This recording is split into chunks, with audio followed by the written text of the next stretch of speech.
포럼 주최에 애써주신 국회의원 강덕구 의원님, 양이원영 을 비롯한 관계자분들께도 깊이 감사드립니다.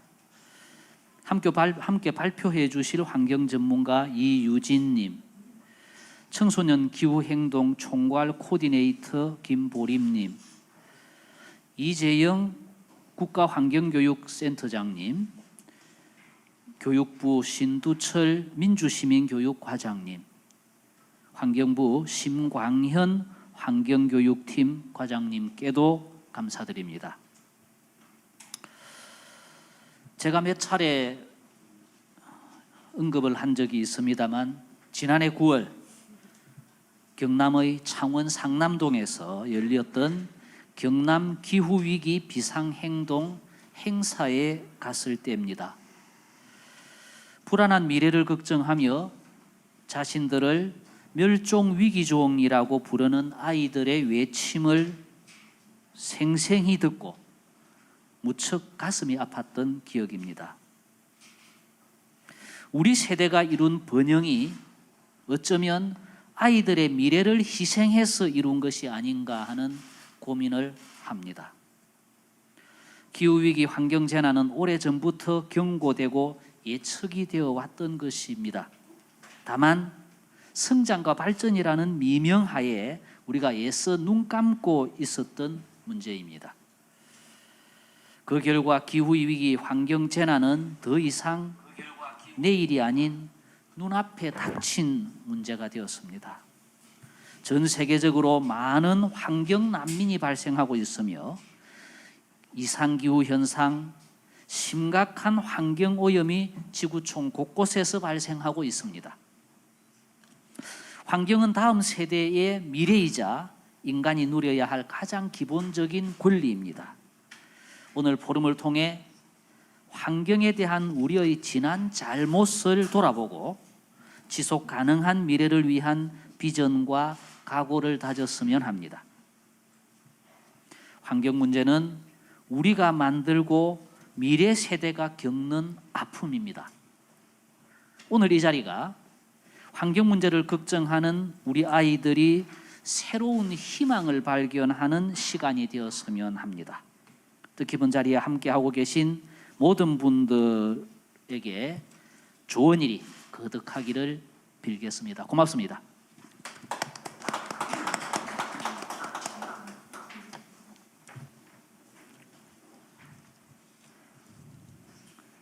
감사합니다. 그럼 지금부터 기조발제를 시작하겠습니다. 첫 번째 기조발제는 기후위기와 그린 뉴딜 환경교육의 방향이라는 제목으로 녹색환경전환연구소 이유진 하시겠습니다.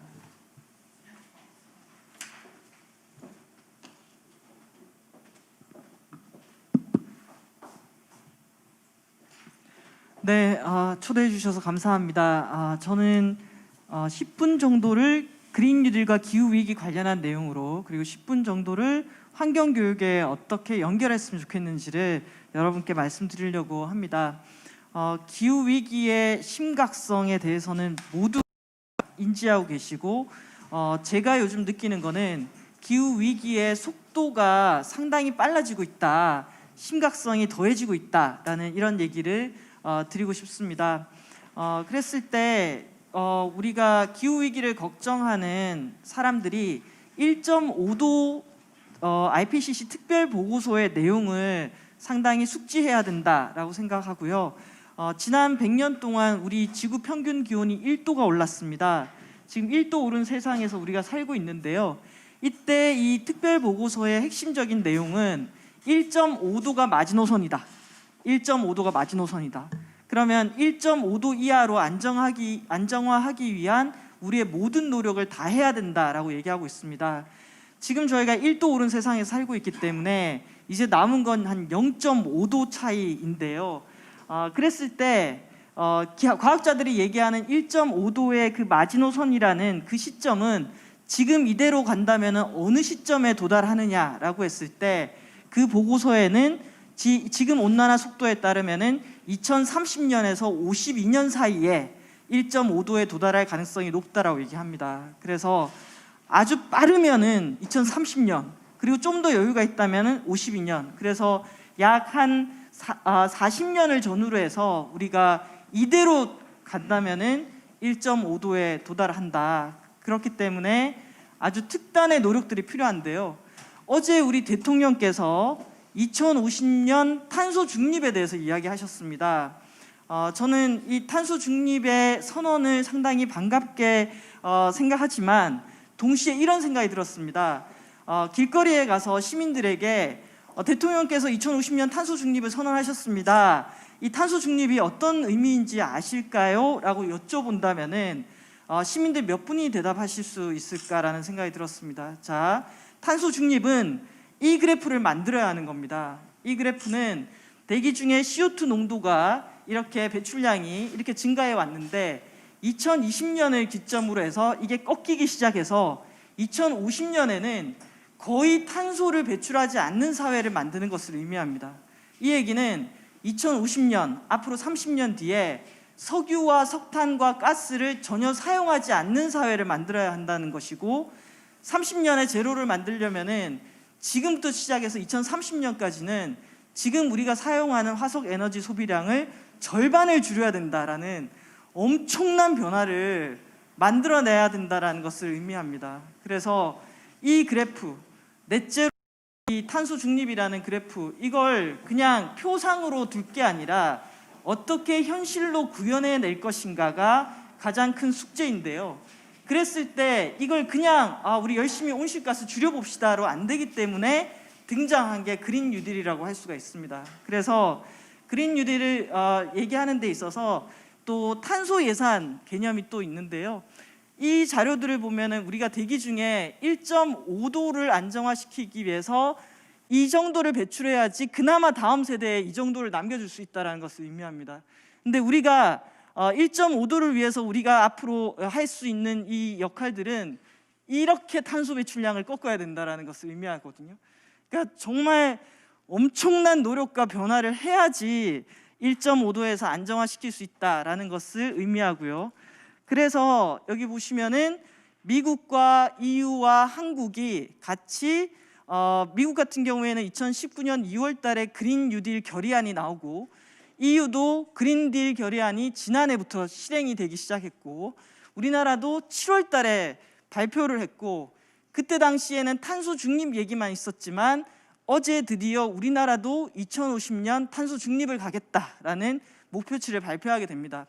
자, 미국 같은 경우에는 11월 3일 미국 대선에 의해서 민주당의 바이든 후보가 당선, 이 그린 뉴딜 정책이 본격화되는 거고요.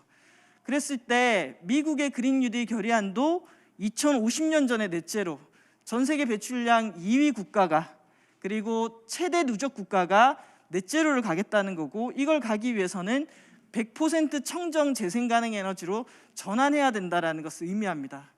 엄청난 속도와 변화가 앞으로 벌어질 것이다 라는 것들을 예상할 수 있고요. 특히 EU의 그린 딜은 보시면은 2050년 넷제로도 중요하지만 2030년까지의 온실가스 감축 목표를 상향 조정하게 됩니다. 90년 대비 40% 줄이던 것을 55 또는 60%로 앞으로 10년 안에 목표를 높이는 것을 계획을 하고 있는데요. 이렇게 온실가스 감축 목표를 높인다고 하는 것은 산업계는 당연히 반발할 수밖에 없습니다. 그래서 등장하는 게 탄소 국경 조정입니다. EU는 온실가스를 줄이면서 물건을 생산하는데 해외에서는 온실가스를 많이 배출하면서 물건을 생산하기 때문에 해외에서 수입된 물건에 대해서 그 물건에 내재된 탄소만큼을 관세로 부과하겠다라는 것이 탄소 국경 조정입니다. 그래서 제가 생각하는 앞으로의 사회는 엄청나게 변하고 있다. 특히 한국이 2015년도에 온실가스 감축 목표, 환경부에서도 와 계시겠지만 저희가 BAU 대비 감축 목표치를 냈습니다. 그런데 지난 2년 사이에 BAU는 사라졌습니다. 모두가 2050년 넷제로를 방점에 찍어놓고 이 목표를 달성하기 위해서 백캐스팅 방법으로 지금 어떻게 우리가 움직여야지 2050년 넷제로가 될 것이냐라고 계획을 수립하고 미래를 준비하는 방식 자체가 바뀌었습니다. EU가 2050년 넷제로를 얘기하고 있고, 중국이 2060년 넷제로 하겠다고 발표했고, 이번 주 월요일 일본이 2050년 넷제로, 어제 한국이 넷제로를 얘기했습니다. 이 얘기는 세계가 미래와 그리고 우리의 세계를 준비하는 방식 자체가 크게 바뀌었다라는 것을 의미하고 있고, 아까 제가 말씀드렸던 탄소 국경 조정이라든지 아리백이라든지 내연기관 생산 판매 금지, 어제 중국이 2035년부터 중국에서 내연기관 생산 판매 금지를 하겠다고 얘기했습니다. 이 얘기는 이제 환경 문제가 그냥 환경 소중해 이 문제가 아니라 경제 문제와 무역 문제, 먹고 사는 문제, 일자리 문제, 이런 것들로 완전히 제도화되고 있다라는 것을 의미합니다. 그리고 전력 산업도 이전하고는 다른 시스템으로 변하게 될 겁니다. 현재 한국 같은 전력 시스템으로는 변화하는 세계에 전혀 따라갈 수 없는 시스템으로 가게 될 것이라고 생각하고요. 우리나라는 모든 데이터가 한국이 그동안 기후 대응을 하지 않았다라는 것을 모든 데이터가 증명하고 있습니다. 자, 2000년을 기준으로 영국이 35%의 온실가스를 줄일 때, 미국이 11%를 줄이고 일본이 6%를 줄일 때 우리는 47%가 증가했습니다. 그리고 기후 문제는 우리나라 온실가스 배출량의 87%가 에너지에서 나오기 때문에 기후 문제는 에너지 문제라고 할 수가 있습니다. 오늘 하루를 우리가 지탱하는 전기를 어디에서 얻고 있는가를 보여주는 겁니다. 석탄이 40%입니다. 원전이 24%고 LNG가 25%고 재생가능 에너지 5%밖에 안 됩니다. 오늘 하루도 동해안을 라인을 중심으로는 원자력 발전소 돌리면서 핵 폐기물 양산했고요. 서해안을 중심으로 석탄 발전소 돌리면서 미세먼지와 CO2를 뿜뿜 뿜어내고 있습니다. 이걸 변화시키지 않는다면은 앞으로 우리가 저는 살기 어려운 상황이다라고 생각합니다. 우리가 어느 정도 수준으로 뒤처져 있냐면은 이 왼쪽에 있는 건 전력 소비 현황이고 오른쪽이 CO2 배출 현황입니다. 독일, 영국, 일본 모두 전력 소비도 꺾이기 시작했고 CO2 배출량도 꺾였는데 우리나라 계속해서 증가 일로에 있습니다. 거기에다가 영국보다 GDP도 높고 인구도 많은데 우리가 영국의 전력 소비량 2배, CO2 배출량 거의 2배입니다. 특히 GDP는 영국이 우리보다 2배나 높은데요. 그런데 영국은 금융 기반이지 않습니까? 산업 기반인 독일하고도 비교해보면 독일보다 우리가 전력 소비량이 많습니다. 이건 정말 문제가 큰 거죠. 거기에 전력 믹스를 보시면은 영국, 일본 보시면은 2010년부터 영국 같은 경우에는 이 석탄 비중이 거의 제로로 수렴하면서 이 태양광을 포함한 풍력 발전이 늘어나서 이 재생가능 에너지가 믹스 조정에 영향을 미칩니다. 자, 일본 같은 경우에 후쿠시마 사고 이후로 원전이 확 줄면서 그때부터 재생가능 에너지가 등장하기 시작하고 믹스의 변화가 생깁니다. 자, 우리나라 재생가능 에너지 흔적을 찾을 수가 없습니다. 여전히 원전과 석탄과 가스로 구성되어 있습니다. 그 속에서 우리도 한국판 뉴딜이 등장을 했고요. 그린 선도 국가를 얘기하면서 그린 리모델링이라든지 태양광 풍력 그리고 수소차, 전기차 준비를 하고 있습니다. 그래서 정책이 진행되고 있는데요. 저는 반가우면서도 현재의 그린 기후 위기 해결 못한다라고 생각합니다. 왜냐하면 전기차 113만 대, 수소차 20만 대 이걸 보급한다라고 얘기하고 있지만 우리나라에 지금 등록된 차량만 2,400만 대가 넘습니다. 그리고 코로나 이후에 우리나라 자동차 판매 증가율이 전년 대비 40%씩 급등하고 있습니다. 수요 관리라든지 전체적으로 한국 사회를 넷제로 사회로 만들기 위해서 수송 분야를 어떻게 전반적으로 바꿀 것이냐, 이런 통합적인 접근이 필요하고, 그렇게 되기 위해서는 드디어 우리가 쉬웠습니다. 2050년 넷제로 사회라는 것을 어제 발표했고, 이걸 하려면은 현재의 그린 뉴딜을 하는 것만으로는 안 되고 한국 사회를 어떻게 전반적으로 탈탄소 사회로 전환할 것인가에 대한 종합적인 접근이 필요하고, 그걸 제가 폰트가 잘못된 네, 안타깝습니다. 네, 이 교육부 같은 경우에도 기후 환경 발전 교육을 의무화하는 방식으로 모든 부처가, 이건 그냥 환경문화 산업부의 역할만이 아니라 모든 부처가 이 기후 위기 대응을 중심으로 움직여야 된다라고 생각합니다. 그리고 이게 제대로 되기 위해서는 관련한 기후위기 대응법이라든지 기후에너지부라든지 독립적인 위원회, 탄소예산제도, 기후영향평가제도 이런 제도들을 갖춰야 되고요. 실제 우리가 에너지 생산과 소비에 대한 책임을 모든 시민들이 함께 누릴 수 있는 방향으로 바뀌어야 됩니다. 자, 지금 아주 현재 진행형으로 그린 뉴딜 정책은 지금 국가기후환경회의 그리고 미국 대선 이후에 그린 뉴딜 정책의 향방, 그리고 2050년 넷제로, 그리고 우리도 이제 대선과 지방선거로 접어들기 때문에 기후 문제와 그린 뉴딜 문제가 같이 다뤄져야 될 겁니다. 자, 기후위기에 대응하는 환경교육의 방향에 대해서 말씀드리고 싶습니다. 최근에 우리 국가도 그렇지만 기초 지자체들도 그리고 지방정부들도 기후위기 비상선언을 하고 있습니다. 그리고 우리 시도교육감님들께서도 선언을 하셨고요. 여기에 아주 좋은 메시지들이 다 들어가 있습니다. 마을과 지역에서 함께하겠다는 것부터 시작해서 지구 공동체의 생태 시민으로 성장하는 갈 수 있도록 노력하겠다라는 내용들이 반영되어 있고, 우리 이재영 교수님께서도 더불어가는 이 기후 교육을 위해서는 이 어떤 내용들이 필요하다라는 내용들을 아주 잘 말씀해 주시고 있습니다. 그런데 현장은 지금 학교 지붕 위에 태양광에 대해서 반대하는 학부모들의 시위가 이어지고 있고요. 그리고 또 한편으로는 앞으로 스마트 시티를 하게 되면 학교도 전기를 많이 쓰기 때문에 교육용 전기요금을 2분의 1로 인하해야 된다라는 이런 움직임들이 있습니다. 이건 우리가 탄소 제로 사회를 얘기하고 탄소 중립을 얘기하면서 실제 어른들은 무엇을 하고 있는가에 대해서 저는 정말 질문을 던져봐야 되는 안타까운 현실이라고 생각합니다. 그랬을 때 첫 번째는 저는 교육 현장의 어른들부터 교육해야 된다고 생각합니다. 학교 운영 주체들이 큰 책임을 지고 있기 때문에 교육부 장관을 포함해서 교육부 공무원들부터 기후환경 교육을 받아야 하고, 모든 교원들이 이런 내용들에 대해서 의무화해야 되고, 특히 저는 너무 안타까운 게 시민들은 태양광 발전에 대해서 잘못 얘기할 수 있습니다.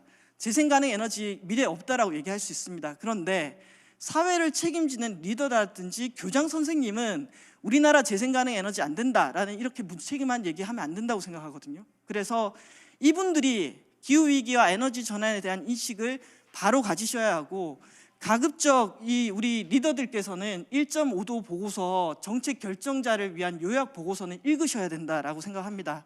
그래서 지금 충남 같은 경우에는 공무원들의 4시간 이상 환경교육 의무화 명시하고 있는데요. 저는 교육 공무원들부터 이걸 받아야 된다라고 제안을 드리고 싶고, 두 번째는 정말 제가 그동안 기후위기 비상행동이라든지 청소년 기후소송 시위에 갔을 때 청소년이 하나 이게 들고 있는 푯말이 있었는데요. 거기에 뭐라고 돼 있었냐면은 기후위기에 대해서 가르쳐 주세요라고 얘기하고 있어요.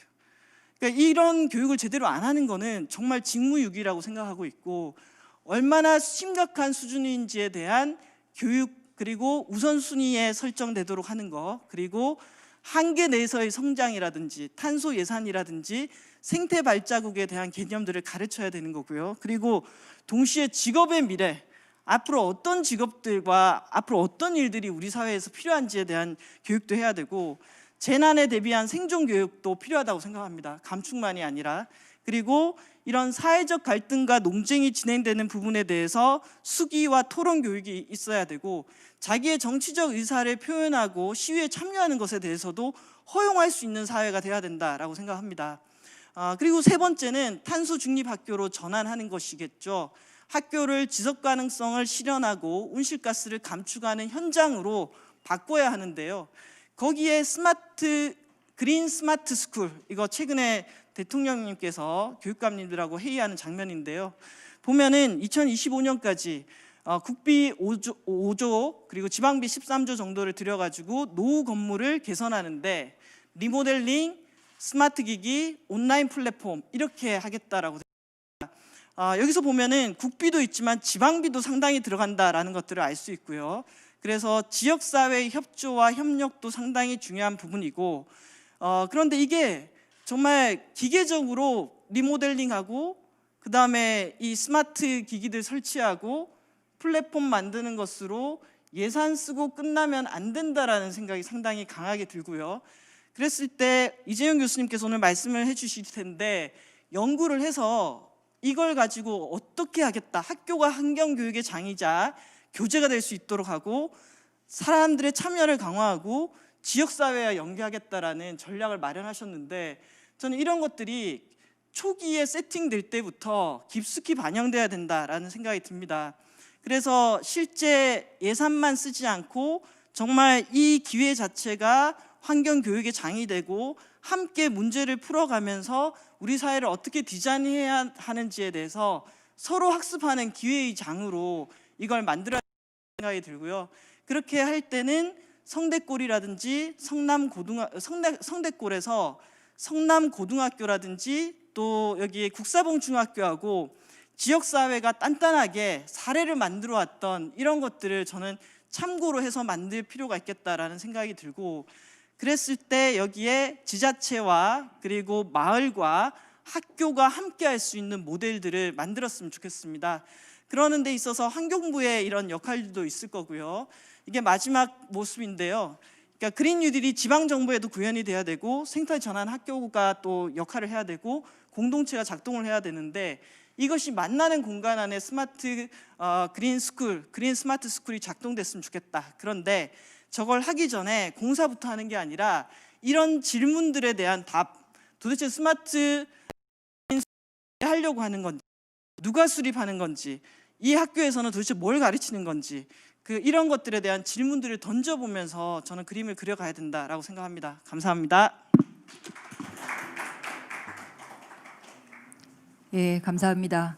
지방정부, 마을, 학교 모두의 기후위기 대응을 위한 전환이 필요하다는 말씀, 가슴에 많이 남는 말씀 같습니다. 자, 두 번째 기조발제를 하겠습니다. 두 번째 기조발제는 기후위기와 대한민국의 미래 환경학습권이란 제목으로 청소년 기후행동 김보림 총괄 코디네이터님께서 하시겠습니다.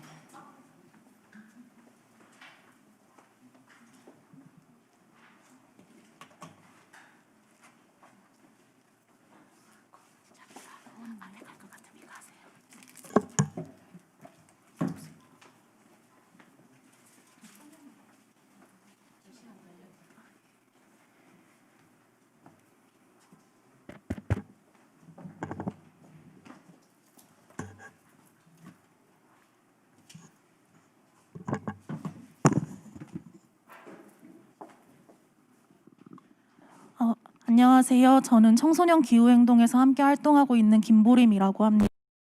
우선 만나 뵙게 돼서 반갑습니다.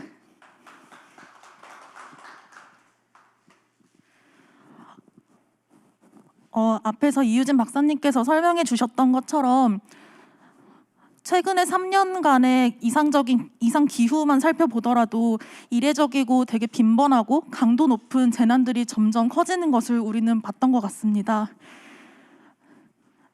실제로 충주에 있는 지역에 저희가 청소년 활동가들과 함께 현장 답사를 갔었던 모습인데요. 이번 장마가 너무 이례적으로 크게 발생하다 보니까 가뭄이 일던 마을에 산사태로 거주지 자체가 휩쓸려 가고 주민분은 막 돌아가시기까지 하고 그런 식으로 거주지나 생존까지를 다 위협하는 문제가 되고 있는 게 지금의 현실인 것 같습니다.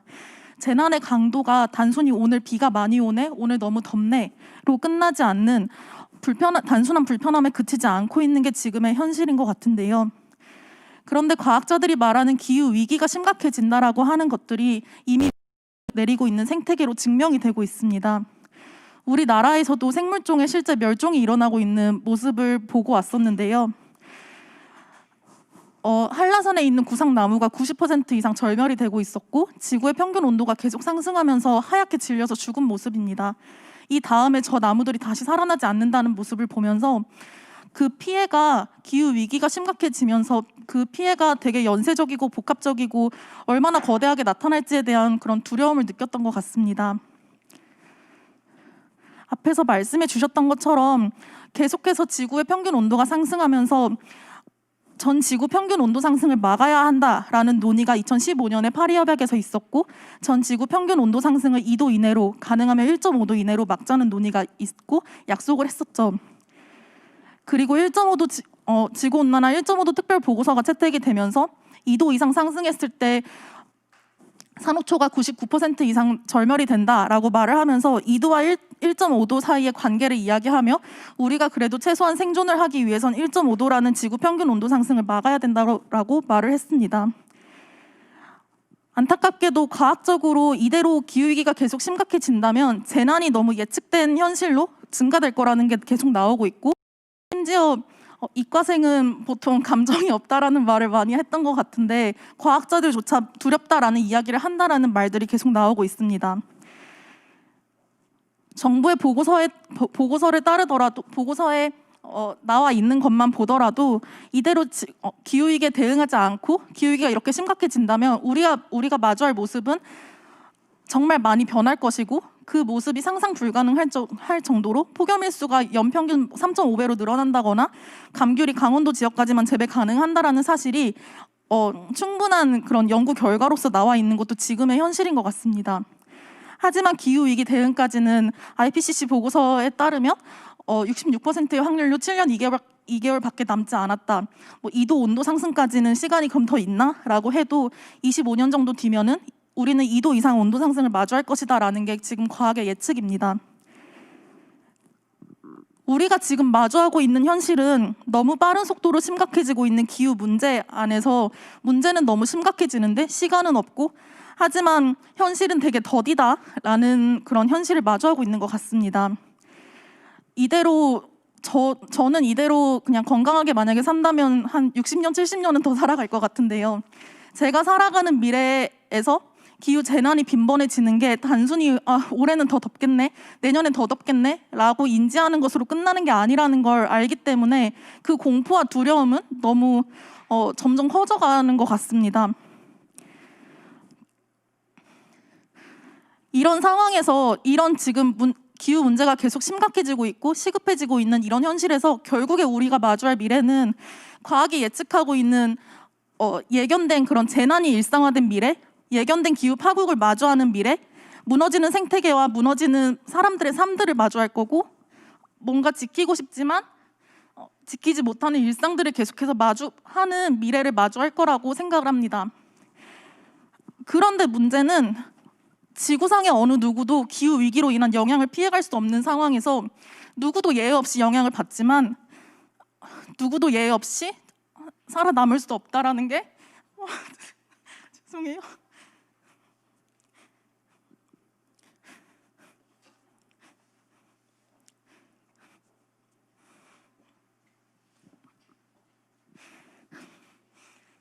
죄송합니다.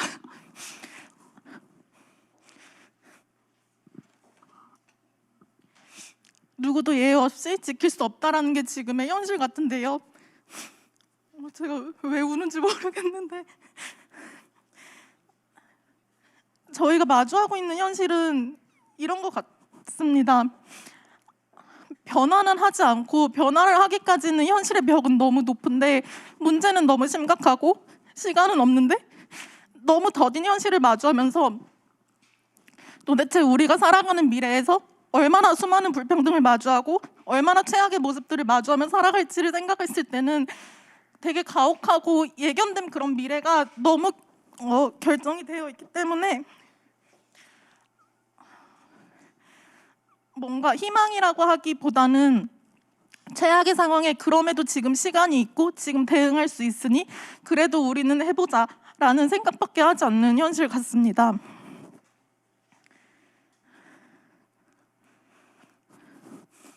여기 계신 모두가, 그리고 저도 제가 50대가 돼서 중년 세대가 되고 여기 계신 모든 분들이 중장년 세대 또는 노년 세대가 되었을 때는 그 예견된 미래에 서서히 더 최악의 기후 위기를 마주할 수밖에 없을 것 같은데요. 그런데 청소년들은 그런 상황이기 때문에 더 예민하고 민감하게 기후 위기라는 사실을 받아들이고 있습니다. 하지만 이 문제가 개인의 실천으로 해결할 수 있는 문제가 아니라는 걸 누구보다 명확하게 아는 것 같습니다. 시간은 없고 문제는 심각한데 모두가 갑자기 고기를 먹지 않고 모두가 갑자기 전기를 다 사용하지 않아서 온실가스를 당장 줄이지 않는 한 문제가 해결되지 않을 걸 알기 때문에 우리가 할 수 있는 방법을 찾을 수밖에 없었고, 하지만 우리가 정책을 만들 수 없다라는 것도 지금 놓여있는 현실이었습니다. 지구 온도 상승 자체를 막아야만 심각해지는 기후 재난을 막을 수 있다라는 사실은 너무 명확했기 때문에 청소년 당사자로서 우리가 할 수 있는 게 없어 보이지만 그래도 할 수 있는 것들을 만들기 위한 방법들을 계속해서 고민했습니다. 그래서 행동에 나서게 됐습니다. 지금 청소년 기후행동에서는 전국에 약 40개 정도 지역에 있는 청소년 100여 명이 운영 기획 동료로서 함께 활동을 하고 있는데요. 1.5도 이내로 실질적인 대응을 우리가 당사자이기 때문에, 하지만 누구도 우리를 충분히 대변하고 있지 않기 때문에 노력을 하고 계시는 분들이 충분히 많지만 그 노력이 문제의 심각성에 비해서는 충분하다고 느껴질 정도는 아직 가지 않았기 때문에 지구 평균 온도 상승 하나는 막아보자. 그래서 온실가스 줄이고 한국에서 온실가스 배출의 가장 큰 주범인 석탄 당장 줄이게 해보자라고 마음을 먹고 함께 모여서 근본적인 대응을 같이 외치고 행동을 만들어가고 있습니다. 지금 이런 감당할 수 없을 만큼 거대하고 복잡한 문제 앞에서 2019년 3월 15일 청와대 앞으로 행진을 해서 기후를 위한 결석 시위를 진행을 했었고, 하지만 응답이 없는 현실과 높은 현실의 벽을 마주했었습니다. 그래서 그 자리에 계셨던 서울시 조희영 교육감님을 생각이 났고, 그 다음 전 지구적인 기후 파업을 전 세계 청소년들과 함께 만들자라고 논의를 했을 때, 적어도 교육은 마땅하고 당연한 미래를 우리가 외칠 때 모두가 다 어렵다, 모두가 현실적으로 어려운 걸 알아야 한다라고 말할 때 그런 당연한 미래에 대해서, 지켜져야 되는 미래와 생존에 대해서 공감을 할 것이라고 기대를 하고 생각을 했습니다. 그래서 가장 어렵다라고 해도 마땅히 해야 되는 미래, 마땅히 지켜져야 되는 미래에 대해서 이야기할 수 있는 사람을 찾아서, 다시 정책 결정권자라고 생각되는 사람 중에 가장 대화할 수 있는 사람을 찾아서 서울시 교육청으로 행진을 했었습니다. 저희가 행동하는 것에 사람들이 환경교육을 받아서 이 행동을 하는 것이다, 생태 감수성이 높다, 지구 공동체를 지키려는 정의감이 충만한 청소년들이다, 아니면 진로로 삼고 싶어 한다라고 바라보시는 분들도 되게 많은데요. 사실 이렇게 문제가 심각한 상황에서, 그리고 지금 입시 중심의 사회 안에서 진로라고 해서 생태 감수성이 높은 청소년이라고 해서 그렇게 감당해야 되는 게 많은데 거리로 나오는 친구들은 별로 없다라는 생각은 듭니다. 청소년들이 행동하는 이유는 생존의 의지를 표명하는 것이며, 기후위기의 심각성과 시급성 앞에서 스스로 모두의 권리를 지키기 위해서 나왔습니다. 지난 5월 24일 서울시 교육청을 찾아갔고, 서울시 교육감님께 면담 요청을 했고, 교육청이 대응할 수 있는 모든 방법들을 찾았습니다. 전 세계 사례를 뒤졌고, 전 세계에서 교육이 기후위기 대응을 하기 위한 어떤 노력을 하고 있는지, 어떤 건 잘 됐는지, 어떤 건 안 됐는지, 무엇이 실제로 온실가스를 줄이는 노력을 교육 영역 안에서 나오게 했는지를 찾아서 만들고, 선생님들을 찾아가서 인터뷰를 진행을 하고, 또래 청소년들을 인터뷰해서 이게 실제로 학교에 반영됐을 때 유효한지, 기존에 진행됐던 환경교육과는 이게 뭐가 다른지 등등을 계속 고민하며 서울시 교육감님께 요구안을 전달을 했고, 그 요구안은 채식급식 선택권이나 재생가능 에너지 시설을 학교에 늘린다거나 기후활동이나 기후교육을 늘리는 것뿐만 아니라, 그렇게 기후위기를 대응하기 위해서 교육청이 할 수 있는 노력을 하면서도 교육 예산이 석탄에 투자되는 자금으로 쓰여서는 안 된다. 그렇기 때문에 교육감님의 정치적 의지를 가지고 탈석탄 금고선언을 해달라라는 요구사항을 같이 이야기했습니다. 그리고 한 8개월 뒤에 응답이 왔어요. 저희로서는 처음으로 교육에서 정치적 의지를 가지고 있는, 그리고 정책의 결정권을 가진 사람에게 응답이 왔었던 것 같습니다. 실제로 서울시 교육청이 탈석탄 금고선언을 했고, 생태전환 교육 중장기 계획안을 도입을 했고, 그리고 이런 응답이 나오는 과정에서 경남 교육감님께서도 정말 많은 노력을 해주시고, 제가 듣기론 전국 교육감님들이 환경교육 비상선언을 하고 실질적으로 대책을 만들어가는 과정에서 정말 수많은 설득과 수많은 노력을 하셨다고 들었어요. 그런 식으로 교육에서는 그래도 응답을 하는 분들이 생겼기 때문에 희망을 가지고 전국 교육감 협의회에 전국 교육청들의 공동 기후위기 비상선언을 요청하며 교육청의 기후위기 대응이 환경교육이라는 그냥 단일한 한 방법으로 끝나선 안 된다라는 걸 이야기했습니다. 왜냐하면 불난집에서 소방교육을 한다고 문제가 해결되진 않으니까요. 그래서 전국에 있는 청소년들이 용기를 얻고 17개 시도교육청에 요구사항을 전달을 했고 시간이 조금 지나서는 교육감님들이 응답을 하기 시작을 했고 전국의 11개 교육청이 탈석탄 금고 선언을 진행을 했습니다. 제가 그냥 약간 오늘 와서 감사 인사를 드리고 싶었던 것 중에 하나는 이전에는 계속 청소년들이 환경 이야기를 하니까 환경 교육을 늘려야 된다라는 되게 단순한 접근이 많았었는데 제가 경남교육청과 막 전화도 해보고 교육청들에 막 전화를 돌리면서 이런 대응을 해달라고 요청을 하는 과정에서도 경남에서 기후위기에 대응하기 위한 모든 방법들을 다 찾아서 실제 실행 가능한 방법들을 공론화하고 논의하겠다라는 이야기를 해주셨어요.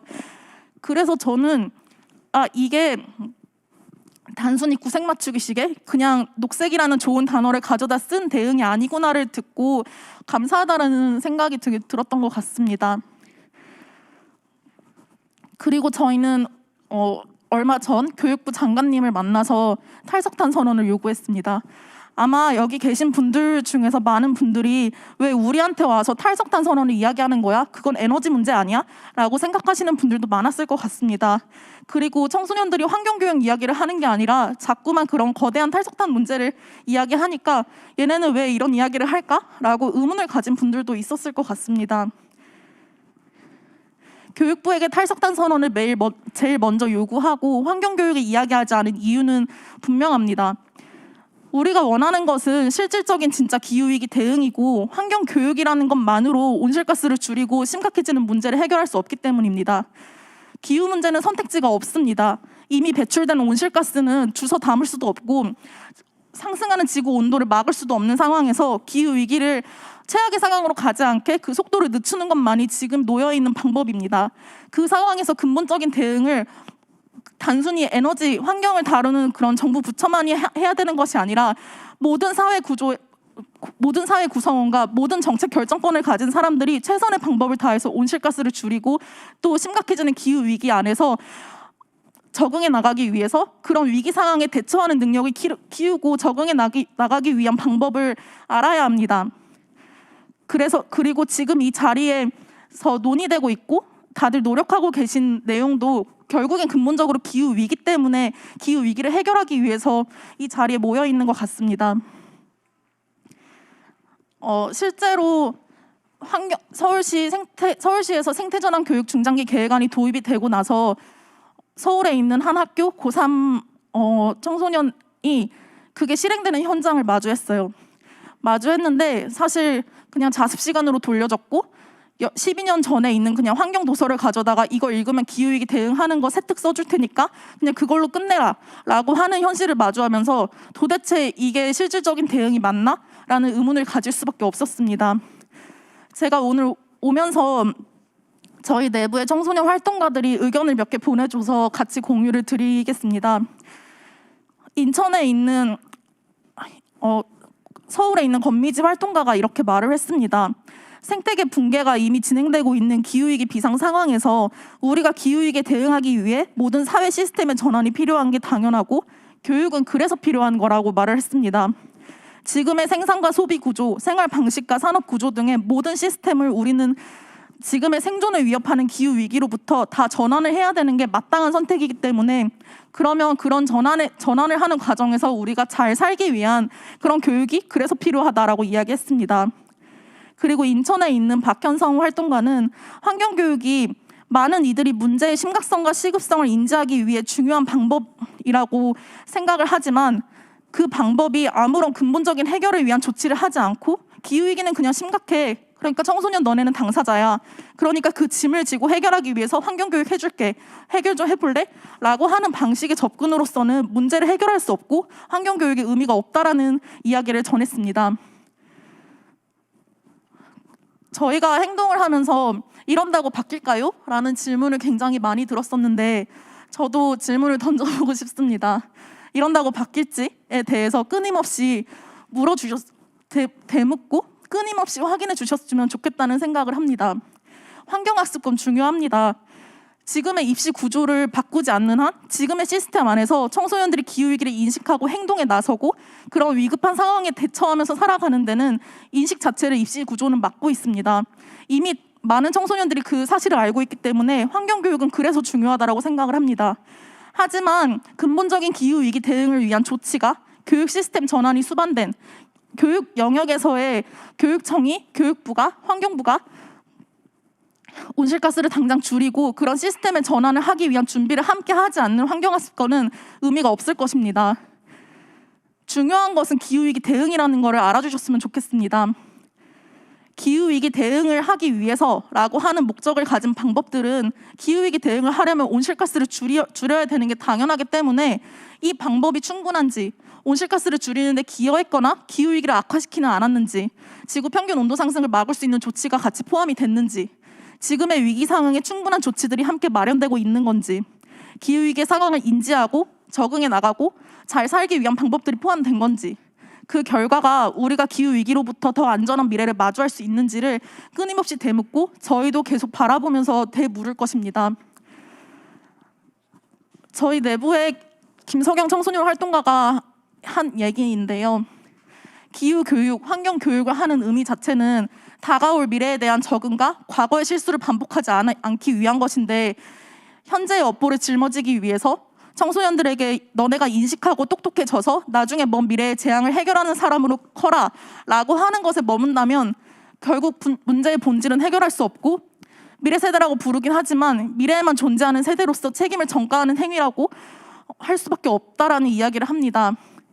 미래 세대라고 부르고 우리가 함께 기후위기를 극복하겠다는 그런 진심을 전하겠다면 미루는 교육이 아니라 함께 대응하기 위한 교육이 돼야 된다는 게 최소한의 자격이며 책임이라는 생각을 전합니다. 감사합니다.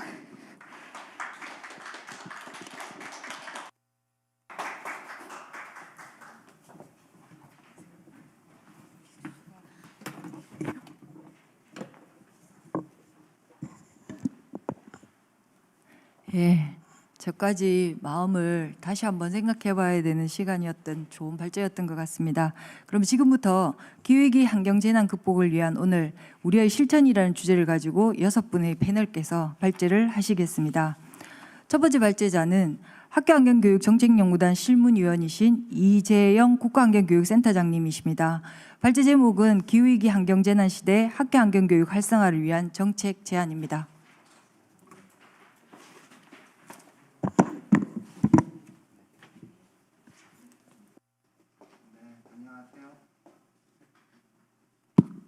방금 소개받은 국가환경교육센터장을 맡고 있는 공주대학교 환경교육과 이재영입니다.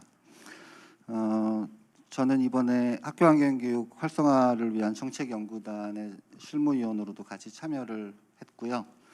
사실 이 정책연구단이 지난 7월 9일 전국 시도교육감님들의 공동선언에 따른 후속 실천 과정으로 이어진 것이라는 점을 말씀을 드리고, 또 오늘 제가 말씀드릴 내용은 지난 약 5, 6개월 정도에 걸쳐서 전국 17개 시도교육청에서 참가하신 연구위원님들의 공동작업의 결과라는 부분도 함께 말씀드리겠습니다.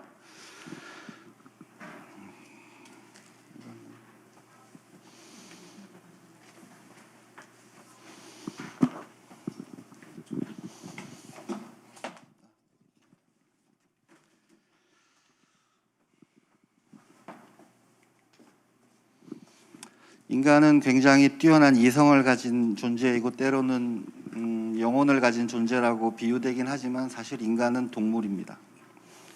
그래서 지구에 의존하지 않고는 단 하루도 살 수 없는 인간, 동물이라는 걸 우리는 자주 망각하는 것 같아요. 사실 최근에 이제 기후변화는 우리로 하여금 우리 삶이 어디에 의존해 있는지를 하루하루 생각하게 만드는 것 같습니다. 그리고 지구에 살고 있는 우리가 비춰볼 거울이 별로 없다는 게 사실 좀 안타깝습니다. 그래서 성찰을 할 기회가 별로 없는 것 같아요. 그래서 앞에 말씀드린 것처럼 이번 정책연구단에서 정리한 정책 제안이나 보고서는 지금 기후위기를 함께 마주하고 있는 현 세대와 미래 세대 사이의 대화록이라고 생각합니다. 여기서의 미래 세대는 단지 나이가 어리거나 아직 태어나지 않은 세대라는 의미라기보다는 자기의 삶을 내일 또는 미래에 투사하고 있는 모든 사람일 거라고 생각하고 그 미래에 대해서 불안과 때로는 공포와 불안감을 느끼고 있는 그 모든 사람들이 아마 미래 세대라고 불리는 것이 옳지 않을까, 그런 생각이 듭니다. 저희가 이 정책 연구를 추진하는 과정에서 지금 벌어지고 있는 기후위기 상황, 그리고 그에 대한 전 세계적인 대응, 그동안 진행되어 온 학교 안팎의 환경교육 현황, 그리고 국내외에서 미래의 교육을 위해서 제안된 여러 가지 비전들을 살펴보고 그 결과로 7가지의 일단 가정적인 결론을 얻었습니다. 우선 첫 번째로 지금 우리가 겪고 있는 기후위기와 환경재난은 총체적 지속 불가능성을 담고 있고 이것은 산업문명의 결과이기 때문에 더 이상 산업문명을 고쳐 쓰는 것이 아니라 지속가능한 생태문명으로 문명적 차원의 전환이 불가피하다라는 것이고요. 그리고 그러한 문명을 전환하는 데 있어서 교육은 그동안 문제의 원인의 일부였지 해결책의 일부가 아니었기 때문에 스스로 본인이 변화의 대상이라는 것을 인식하는 성찰이 우선되어야 된다. 세 번째는 지금까지 이런 문제를 일으켜온 교육에 새로운 교육을 조각조각 내서 덧붙이는 방식이 아니라 기존에 해오던 것 중에서 무엇을 하지 말 것인가, 이제 무엇을 그만둘 것인가를 먼저 생각하고 그 멈춤과 비움을 시작한 뒤에 새로운 것들을 함께 만들어가는 것이 필요하다고 생각합니다. 그리고 학생들을 변화의 대상으로 아직 미성숙한 인간으로 취급하는 것이 아니라 능동적인 행위 주체자로서 그리고 자기 삶을 스스로 만들어가는 설계자로서 대우하고 그들이 자신의 삶을 설계할 수 있는 능력을 키워주는 것으로 우리 학교의 교육이 근본적으로 변화해야 되겠다고 생각하게 됐고요.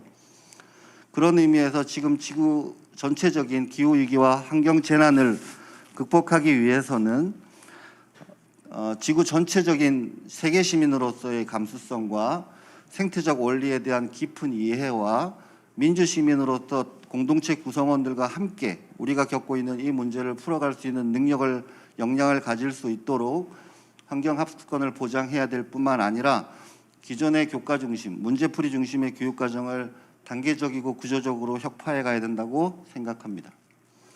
그리고 전국 1만 개의 초중고등학교가 일부 무슨 선도학교나 시범학교가 아니라 모든 학교가 생태문명의 핵심학교로 거듭나야 되고 그렇게 되기 위해서는 학교가 가지고 있는 다양한 여건과 조건을 고려해서 자율적으로 새로운 길들을 모색해 갈 수 있도록 교육 분권과 자율이 강화되어야 된다고 생각하고요.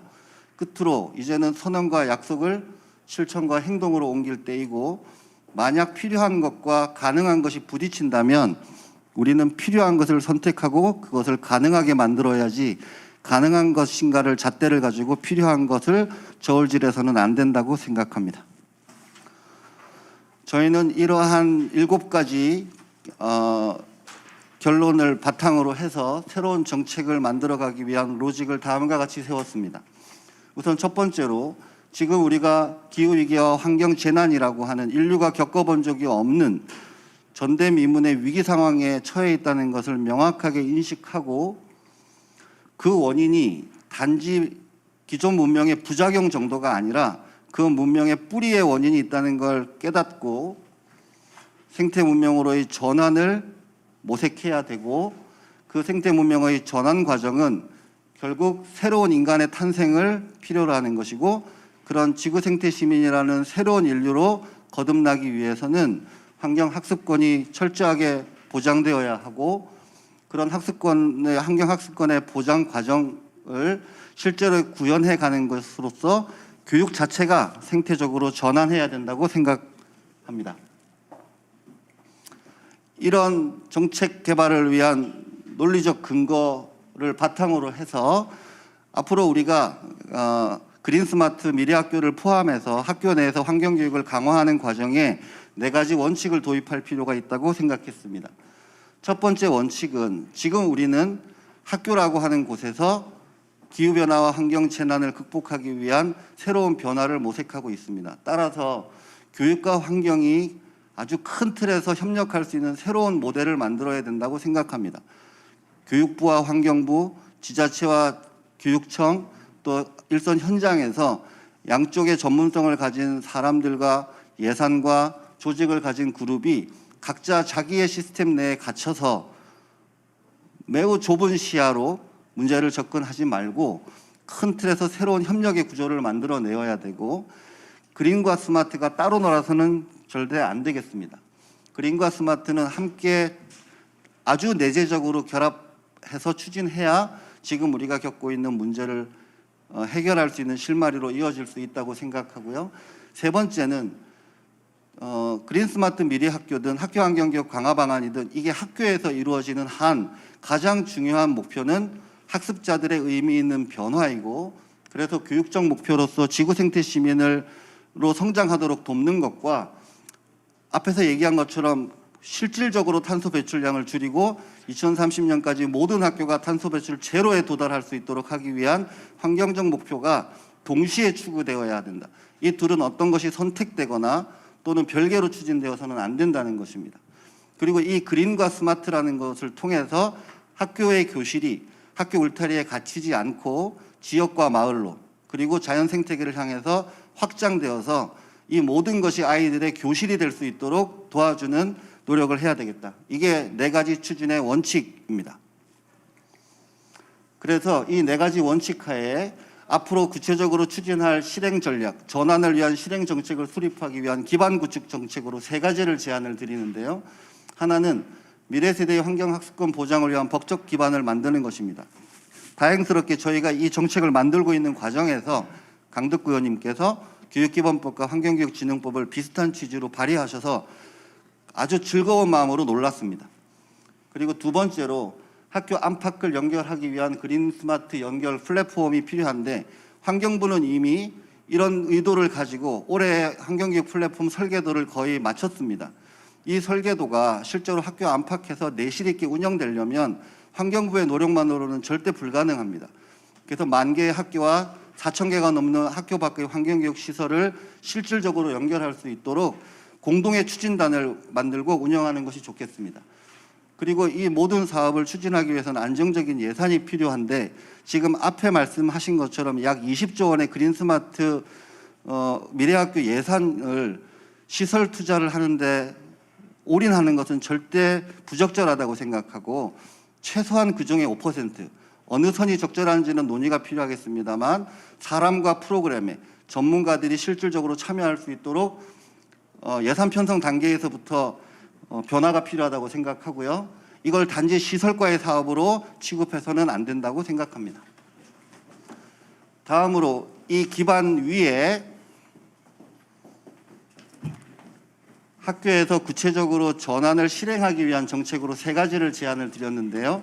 하나는 결국 학교에서의 변화는 모든 학교 공동체, 특히 교원들의 공감과 참여가 필수적이기 때문에 교원 양성 과정은 물론 현직 교원 모두에 대해서 기후환경 교육을 의무화하고 단계에 따라서 환경교육 역량을 강화할 수 있도록 공동의 17개 시도교육청이 함께 운영할 수 있는 교원 역량 강화 프로그램을 추진하는 것이 좋겠다고 생각하고요. 세 번째로, 지금 우리가 겪고 있는 기후변화 문제는 단지 환경 문제만이 아니라 인권 문제 또는 빈곤의 문제, 성불평등의 문제도 다 얽혀 있기 때문에 이런 문제들을 실질적으로 통합적으로 다루기 위해서 그동안 교육과정의 주변부에 방치된 채로 있었던 범교과학수 주제들을 통합할 뿐만 아니라 국영수 등의 주지 과목들, 그리고 은미체 예체능 과목들까지를 아우르는, 그리고 학교 안팎을 암과 삶과 함이 가로질러질 수 있는 새롭고 혁신적인 교육과정 블록, 새로운 수업 블록을 차기 교육과정에서 만들어내자. 그와 관련해서 우리가 함께 머리를 맞대고 새로운 모델을 만들어 보자고 제안을 드립니다. 그리고 앞에 말씀드린 것처럼 그린과 스마트가 내재적으로 결합될 수 있도록 구조와 절차를 만들어냈으면 좋겠습니다. 이런 기반 구축 정책과 전환 실행 정책을 통해서 저희가 도달하고자 하는 목표는 생태 문명의 핵심 학교로서 그린 스마트 미래 학교입니다. 생태 문명의 핵심 학교는 교육감님들의 선언에도 담겨 있었던 것으로, 우리가 추구하는 지속 가능한 생태 문명이라고 하는 사회상에 도달하기 위해서, 그리고 그런 새로운 사회를 만들어 가야 될 우리 모두의 궁극적 비전으로서 추구하는 새로운 인간상, 지구 생태 시민으로 성장할 수 있도록 우리의 모든 학교가 생태 문명의 핵심 학교가 되어야 된다. 그것이 지금 이 시대에 기후위기와 환경 재난의 시대에 홍익인간이라고 하는 널리 인간을 이롭게 하라는 교육 이념을 실제로 구현할 수 있는 방법이다. 저희는 이렇게 생각합니다. 자, 그래서 중요한 정책, 세부 정책들이 있는데요. 앞에 대부분 말씀을 드렸기 때문에 이 내용은 넘어가도록 하겠습니다. 특히 그린스마트를 품은 미래학교에 대해서 조금 더 구체적으로 말씀드리겠는데요. 앞에 말씀드린 그린스마트 미래학교 2030까지 도달하고자 하는 궁극적인 지점을 어떻게 도달할 것인가.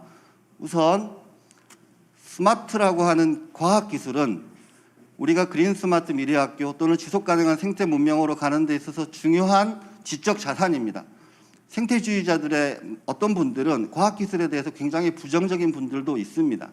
그러나 지금 우리가 가지고 있는 이 인공지능이나 과학기술들을 매우 선택적으로 그리고 윤리적으로 활용할 수 있다면 우리가 생태 문명의 핵심 학교를 도달하는 데서 매우 중요한 수단이 될 수 있다고 생각하고요. 그걸 단지 스마트와 그린을 따로 고립시켜서 따로 다루는 것이 아니고 지속가능한 생태 문명으로 가는 중요한 축인 신재생 에너지, 재생 가능 에너지라고 하는 축, 온실가스 배출을 줄이기 위해서는 제일 중요한 축이죠. 그리고 두 번째, 생물 다양성이 기후 변화와 매우 밀접하게 연관되어 있고 삶의 질에 더 큰 영향을 미치는 영역입니다. 그리고 세 번째가 생태 순환 경제의 영역이죠. 물질과 에너지와 생명이 학교 안에서 함께 어우러지도록 하고 그것의 토대가 되는 것으로서의 생명 윤리 영역, 이 네 가지 영역에서 그린과 스마트가 실질적으로 통합될 수 있는 새로운 계획을 만들자는 겁니다.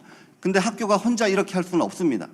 그래서 중요한 것이 학교 안팎을 연결하는 지원 플랫폼이고 환경부와 교육부가 연결될 수 있고 지자체와 교육청이 연결될 수 있는 새로운 고리입니다.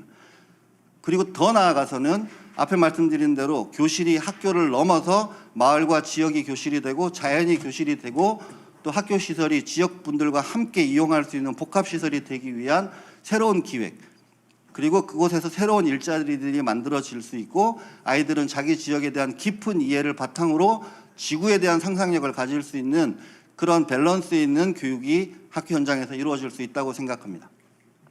그런 것들을 통해서 지금 우리나라는 인간개발 지수는 매우 높지만 생태 발자국의 크기가 3.5개 가까이 되는 지속 불가능한 문명 속에 있습니다. 저 별표가 우리나라인데요. 인간개발 지수는 충분히 높습니다. 그러나 우리가 추구하는 삶의 질이 더 많은 소유와 더 많은 소비를 위해서 통해서 좋은 삶에 도달할 수 있다고 믿고 있는데 이 좋은 삶에 대한 내적 기준을 바꿔야 됩니다. 그게 교육이 가지고 있는 가장 중요한 역할이라고 생각하고요. 자, 지금부터 100여 년 전에 10년 뒤에 나라를 뺏길 줄 알았다면 아마 성균관의 교육개혁을 지금처럼 그때처럼 하지는 않았을 겁니다. 우리는 10년 뒤에 아니면 10년도 채 남지 않았다고 얘기하고 있는 그 돌이킬 수 없는 시점을 앞두고 우리 학교를 어떻게 바꿔야 될 것인가. 100년 뒤 나라를 뺏기기 전 갑오개혁 때 성균관을 개혁했던 심정으로 할 때 했던 실수를 되풀이하지 않도록 차기 교육 과정을 준비해야 되겠습니다. 자, 끝으로 한 가지만 말씀드리겠습니다. 이세돌이랑 알파고가 시합했을 때 알파고가 4대1로 이겼다고 알파고가 대단하다고들 다들 얘기하고 마치 과학기술이나 인공지능이 우리를 구원할 것처럼 얘기하시는 분들이 많은데 저는 그렇게 생각하지는 않습니다.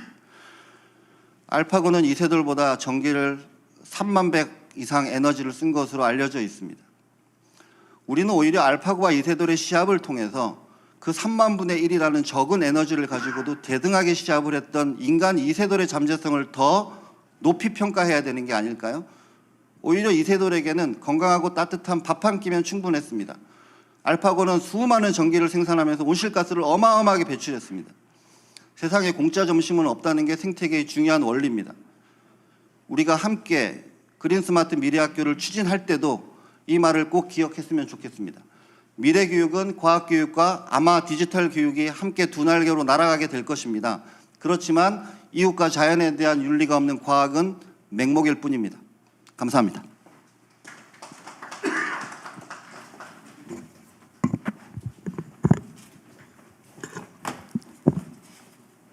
예, 감사합니다. 그럼 다음 두 번째 발제자를 모시겠습니다. 두 번째 발제자는 교육부 신두철 민주시민교육과장님이십니다. 발제 제목은 학생 참여형 그린 스마트 미래학교와 환경 생태 교육의 방향입니다.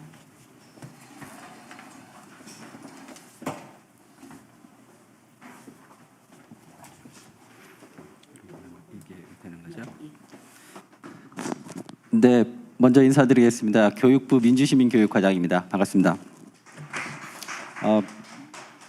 제가 사실 환경이나 생태교육하는 토론회를 좀 갈 때마다 마음이 무거웠고요. 사실 여전히 지금도 마음이 무거웠던 것은 사실은 이런 시급성, 기후위기 변화의 시급성에 대해서 과연 우리가 학교 교육에서 제대로 담고 있었느냐 하는 것에 대한 항상 마음에 무거운 짐이 있었습니다. 사실은 학교 환경 교육이라는 것은 우리가 교육 과정 안에서 녹여서 아까 말씀하신 것처럼 범교과 학습 주제에 담고 있고요. 사실은 환경 교육이 정말 중요한 교육이라고 생각하는 특정 과목보다는 어떤 면에서는 교육 과정 모든 곳에서 그게 창체 활동까지 포함해서 범교과 모든 곳에서 녹아나는 것들이 사실 무척 중요하고 이런 부분에 대해서도 오늘 앞에 말씀하신 발제자들이 공감하고 있는 부분이라고 생각합니다. 사실 이런 관점에서 보면 저희 교육부보다는 그동안 시도교육청에서 그런 노력들을 지속해 오셨었고요. 그래서 이 자리를 빌어서 사실 전국 시도교육감 협의회뿐만 아니라 그런 선도적인 역할을 하신 경남교육청 우리 박종훈 교육감님 계신데요. 너무 감사 말씀을 드리고요. 또 교육감님께서는 정책연구단장을 하고 계시기 때문에 이게 이제 곧 종료되는 걸로 알고 있습니다. 저희도 계속 옵서버로 참여하면서 어떤 것들을 앞으로 환경교육 정책에 담아야 할지, 특히 그린스마트 미래학교에 대해서 좋은 부분들을 많이 제안을 해주시고 있기 때문에 이것들을 저희가 받아서 학교 환경교육뿐만 아니라 그리고 그린스마트 미래학교를 발전시키는데 정말 노력하겠다는 말씀을 먼저 드리고 싶습니다. 저희 그린스마트 미래학교에 대해서 오늘 저는 조금 더 말씀을 드리고자 하는데요. 사실은 왜 민주시민교육과장이 와서 그린스마트 미래학교를 할까? 사실 저희는 그린스마트 미래학교 추진단이 따로 있습니다. 그 안에는 차관님을 직속으로 해서 추진단이 구성이 돼 있고요. 이 안에서 정책들을 하는 데 있어서 가장 요즘 많이 저희가 내부나 또는 외부와의 토론 주제 중에 하나였던 것은 얼마 전에도 저희 여당 그린분과 여기 계신 양희원 의원님 그리고 강덕구 의원님도 참석하신 그런 회의에서 하드웨어적인 시설적인 그린스마트 미래학교가 아니라 학생들이 살고 있는 공간으로서의 그런 환경 생태 교육의 장이 되어야겠다. 그래서 현재 저희가 초안을 추진단에서 마련하고 있습니다. 여러 부서 중에.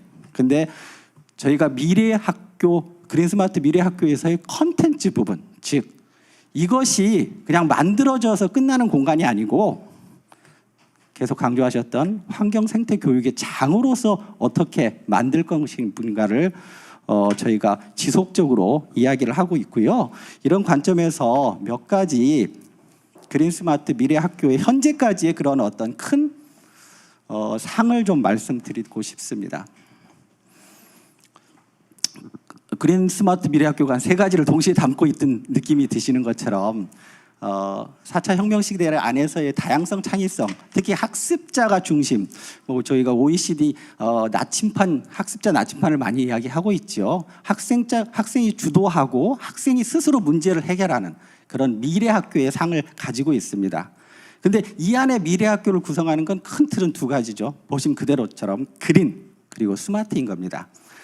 그린은 기후위기에 따른 친환경 에너지 제로 에너지 학교라든가 그리고 또 어제 대통령께서 넷 제로를 하신 건 정말 이런 맥락에서 중요한 의미가 있겠죠. 그리고 생태 학습 공간 등을 통해서 환경 생태 교육을 할 수 있는 그린 학교인 거고요.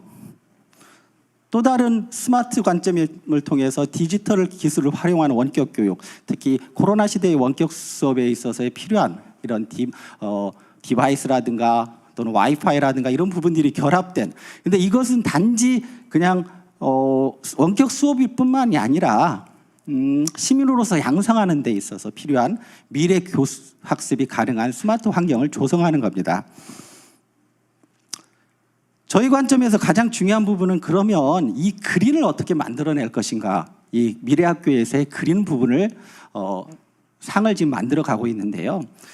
저희가 생각하는 이미 앞에 우리 이유진 이사님, 김오림 대표님 정말 구구절절하게, 또 우리 이지영 교수님 또 좋은 제안까지 주셨는데요.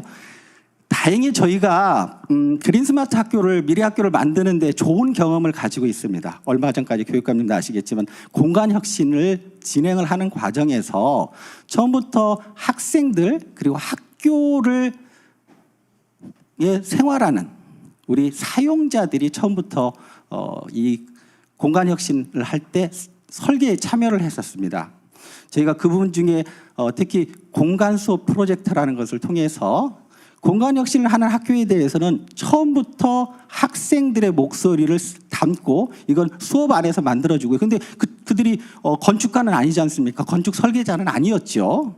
그런 것들을 나중에 전문가들과 결합해서 그리고 공간 혁신 학교를 만들었던 거고요. 지금도 이런 공간 혁신을 하는 학교는 그걸로 멈추지 않고 이것을 어떻게 수업에서 연계해서 할 것인가, 공간 수업 프로젝트를 저희가 진행을 하고 있습니다.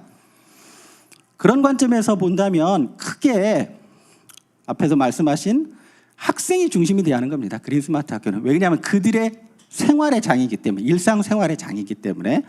그래서 지금 저희가 그린 스마트 스쿨을 하는 과정에서 학생들의 목소리를 어떻게 담을 것인지, 공간 혁신의 상황도 있었지만 경험도 있었지만 이보다 더 어떻게 그들의 목소리, 그들의 생각 그리고 그들의 아이디어를 담을 건가를 지금 시도교육청하고 앞으로 저희가 이제 추진단을 만들면서 더 고민하게 될 거고, 그린 스마트 미래학교의 추진위원회에도 학생들의 목소리가 다양하게 담겨져 직접 위원으로 참여할 수 있는 이런 방안까지도 고민하고 있다는 걸 말씀을 드리고요.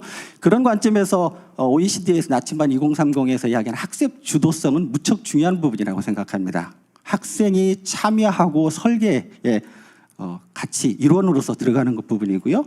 두 번째는 공간 혁신의 경험이 좋은 경험이기도 했는데 한편으로 조금 지금 돌이켜보면 그들이 과연 이 공간 혁신 이후에 만들어진 공간을 어떻게 활용하고 있는 관점에서 본다면 조금 더 체험학습의 장으로서 활용 부분들이 좀 낮고 있다는 겁니다. 그래서 이런 체험학습, 필드 스터디의 공간으로서 활용될 수 있도록 제가 뒤에 이미 좋은 모델 학교들이 몇몇 있지요. 대통령께서도 가셨던 창덕여중도 해당이 될 테고요. 그리고 부천 송내고등학교 이미 부분적으로 모델 학교의 모습을 가지고 있는 부분들이 있다. 여기 계신 분들은 잘 알 텐데요. 그리고 세 번째는 웰빙 및 공감 소통의 환경 생태 교육 역량을 키울 수 있는 그런 장이 돼야 한다는 겁니다. 제가 2030을 계속 이야기했지만 우리가 나침반을 2030 웰빙 2030이라고 표현하는 것은 이런 겁니다. 노동의 시대가 끝나면서 노동만큼 중요한 것은 자신의 삶을 여가를 어떻게 꾸려나갈 것인지, 이 안에서 학교 안에서 그런 웰빙을 이후에 자신의 학교를 나와서 또는 노동의 이 줄어든 시간 안에 어떻게 꾸려갈지, 이런 관점에서 세 가지가 상당히 중요한 부분이라고 생각이 들고요.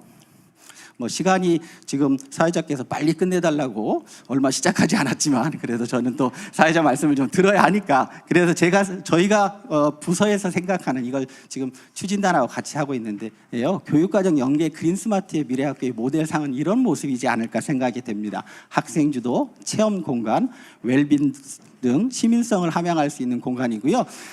다른 부분들은 다 줄이도록 하겠습니다.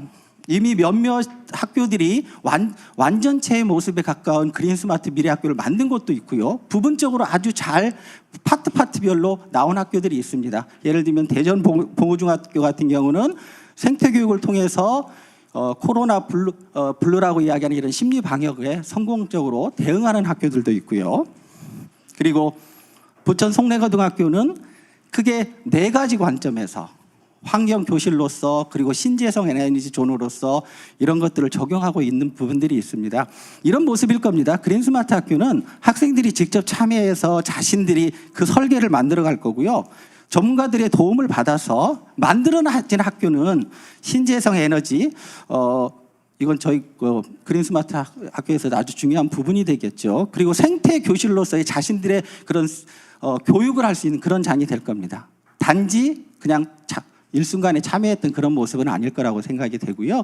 이런 부분들은 지금 현재 추진단에서 한 12월까지 기본 계획이 마련된 후에 시도교육청과 특히 20조 가까이 25년까지 투입되는 부분이기 때문에 활용할 수 있는 또는 그런 기본 계획이 나온다면 조금 더 구체적으로 마련이 되지 않을까 싶습니다. 여기까지가 제 교육부 민주시민교육과정으로서의 이야기했다면요. 제가 2008년에 녹색성장위원회에서 어떻게 하면 녹색 성장을 이뤄나갈 수 있는 그런 용역에 제가 같이 참여한 적이 있었습니다. 학자로서. 결론은 우리나라는 안 될 거라는 이야기였습니다. 왜?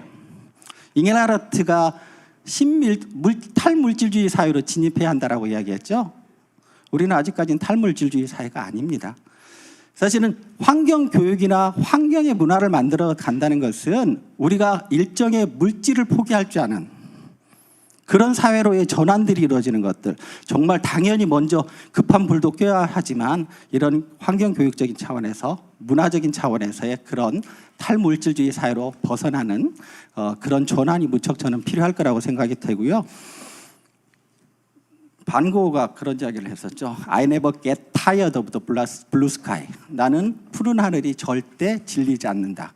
정말 우리가 푸른 하늘이 정말 고마움을 항상 느낄 수 있도록 저희도 교육부에서도 환경 생태 교육이 잘 이루어질 수 있도록 오늘 주신 의견까지 포함해서 그린스마트 미래학교를 만들어가는 데 최선을 다하겠다는 말씀 드리겠습니다. 감사합니다.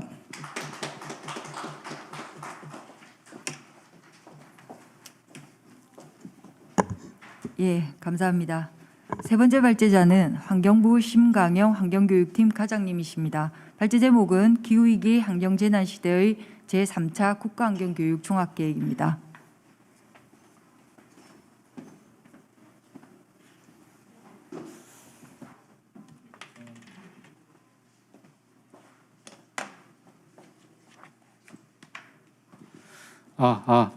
예, 안녕하세요. 저는 환경부 환경교육팀의 심광현 과장입니다. 반갑습니다. 예, 앞서 여러 가지 좋은 발제로 주제를 해주셨는데, 저는 조금 이제 다른 포인트라고 볼 수 있겠습니다. 환경교육 종합계획에 대해서 오늘 소개를 하고자 합니다. 주요 내용을 잠깐 설명을 드리면,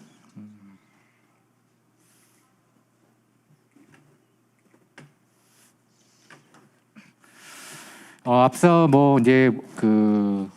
청소년 기후 약간 환경 쪽으로 해서 여러 가지 기후 위기, 환경 재난에서 어떤 여러 가지 정부 차원의 대책이라든지 대응책 마련이 중요하다 이런 말씀도 있었는데, 그것뿐만 아니라 사실은 저희 환경부에서 지금 하고 있는 부분들이 하나가 바로 법정 계획을 수립을 하고 있습니다. 이 환경교육 종합계획에 대해서 간단하게 말씀을 드리면 2008년에 환경교육진흥법이 제정이 됐습니다.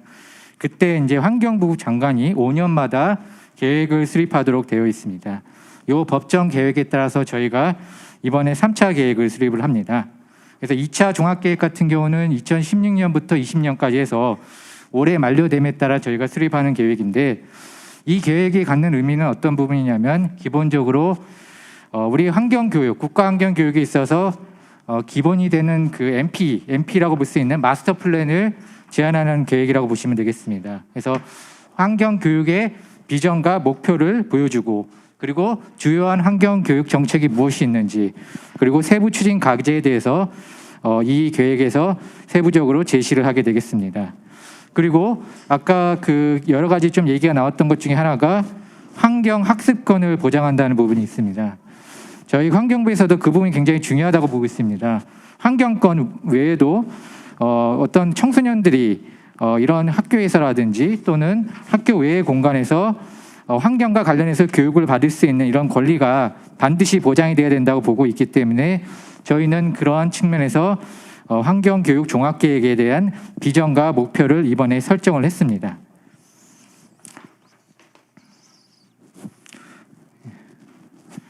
그 다음 부분 다음 슬라이드인데요. 잠시만요. 네. 먼저 그 환경교육 종합계획의 그 수립 경과를 간단하게 말씀을 드리면은 저희가 작년부터 이 계획 수립을 위해서 많은 연구를 했고 올해 이해관계자 전문가 의견 수렴을 했습니다. 뿐만 아니라 공청회를 저희가 10월 달에 거쳤습니다. 이때 이제 여러 가지 많은 의견들이 있었고 그런 의견들을 반영을 해서 지금 종합계획을 보완을 하고 있습니다. 그래서 연말까지 계획을 수립하는 것을 목적으로 하고 있습니다. 예, 그 종합계획 수립 방향에 대해서 간단하게 말씀을 드리면 앞서 이제 여러 가지 발표 중에 하나가 지속가능 발전, 기후 위기, 환경 재난 굉장히 많이 강조를 했고 또 어떻게 보면 국가뿐만 아니라 지역 차원에서 환경 교육이 필요하다. 그리고 자율성과 거버넌스에 대한 부분들이 많이 있습니다. 이런 부분들이 사실은 그 우리 환경부에 요구하는 부분들입니다. 즉 시도교육청이라든지 또 시민단체, 일반 국민들, 학생들이 이러한 그 많은 목소리를 내고 있습니다. 그래서 그런 부분들을 반영을 해서 환경 교육에 대한 큰 그림을 그리고자 하는 게 이번 종합계획의 주요 내용이 되겠습니다. 그래서 세부적인 내용은 이따 설명을 드리겠지만 기반과 학교 환경 교육 그리고 사회 그리고 환경 교육 분야에 좀 협력을 강화하자 이런 부분이 되겠습니다. 정책 영역에 대해서는 좀 생략하도록 하고요. 그다음에 계획의 비전과 목표에 대해서 좀 간단히 설명을 드리겠습니다. 비전은 이제 지속 가능한 미래를 위한 부분이 되겠고 목표에 대해서는 환경 학습권 보장으로 모든 시민의 환경 소양을 함량한다는 부분이 되겠습니다. 여기서 이제 강조되는 부분은 환경 학습권의 보장이라는 부분이 되겠고 정책 영역에 있어서는 말씀드린 바와 같이 추진 기반이 중요하고 그 기반에는 국가 환경교육 체계는 어떻게 할 것인지 지역, 시도 그리고 시도교육청에서는 어떻게 할 것인지에 대한 내용이 세부적으로 담겨 있고 학교 환경교육은 오늘 이제 저희가 이렇게 토론회를 하는 메인 영역이라고 생각이 됩니다. 그래서 학교 차원에서 어떠한 환경교육을 구체적으로 강화할 것인지 기반에 대한 것도 있고 실행에 대한 부분들도 있을 수 있습니다. 그런 부분에 대한 세부적인 내용을 담았고 그리고 사실은 환경부 같은 경우는 학교 환경교육뿐만 아니라 학교 외에서 이루어지고 있는 환경에 대한 부분도 관심을 많이 가지고 있습니다.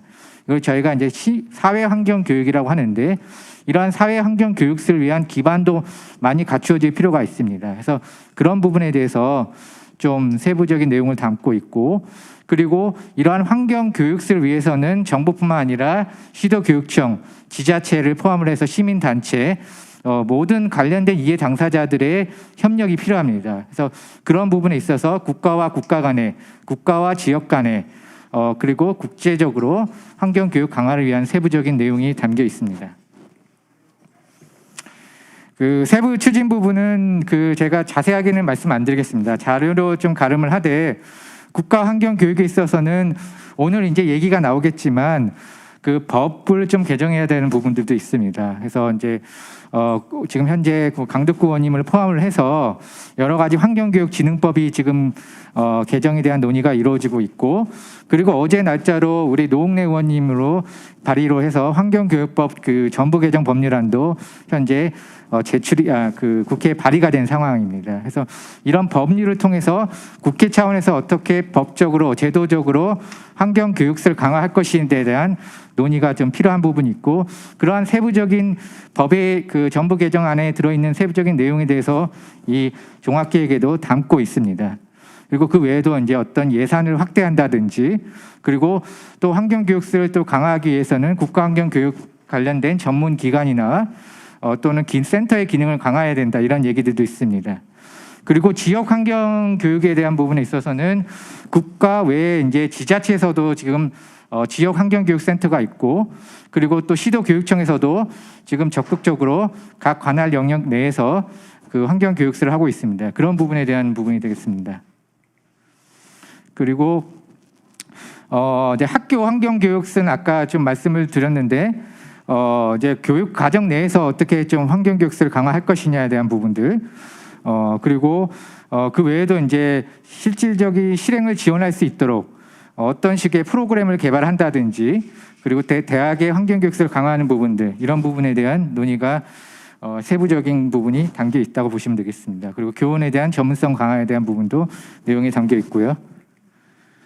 사회환경 교육 부분은 이제 오늘 메인으로 논의하는 부분은 아니지만 시민 단체에서 사회환경 교육을 위한 여러 가지 좀 정부 차원의 지원이 필요하다 이런 목소리들이 있습니다. 그래서 그런 부분에 있어서 기반을 조성하기 필요하고 또 우수한 환경 교육 프로그램을 또 보급하는 부분들도 매우 중요합니다. 그리고 사회환경 교육에 있어서도 전문가를 양성해서 그런 전문가들이 좀 활동할 수 있는 그런 기반을 마련해 주는 것이 중요하고 그리고 이제 국가 차원에서는 이제 국가 지역 차원의 협력을 강화를 해야 되고 그리고 학교 환경 교육과 사회 환경 교육이 서로 완전 다르고 배타적인 것이 아니라 서로 간에 또 협력이 필요한 부분들이 있습니다.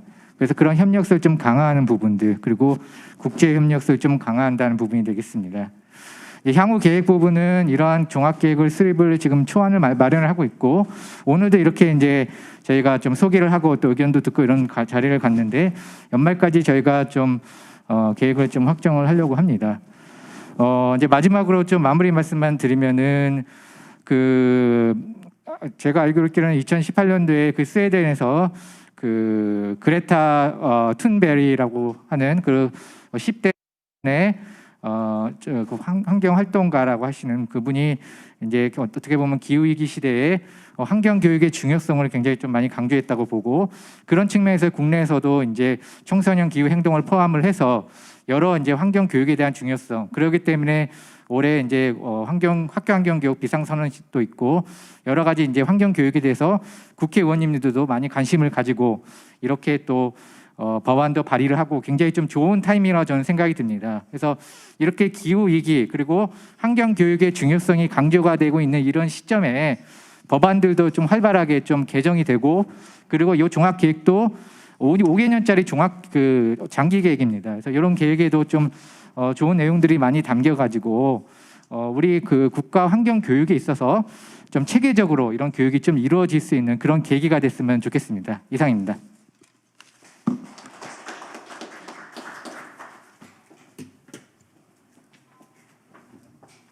예, 감사합니다. 다음은 네 번째 발제자를 모시겠습니다. 전국 지도교육감 협의회사나 학교환경교육정책연구단 단장을 맡고 계시는 박종훈 경남교육감님이십니다. 발제 제목은 미래 세대를 위한 교육의 대전환입니다.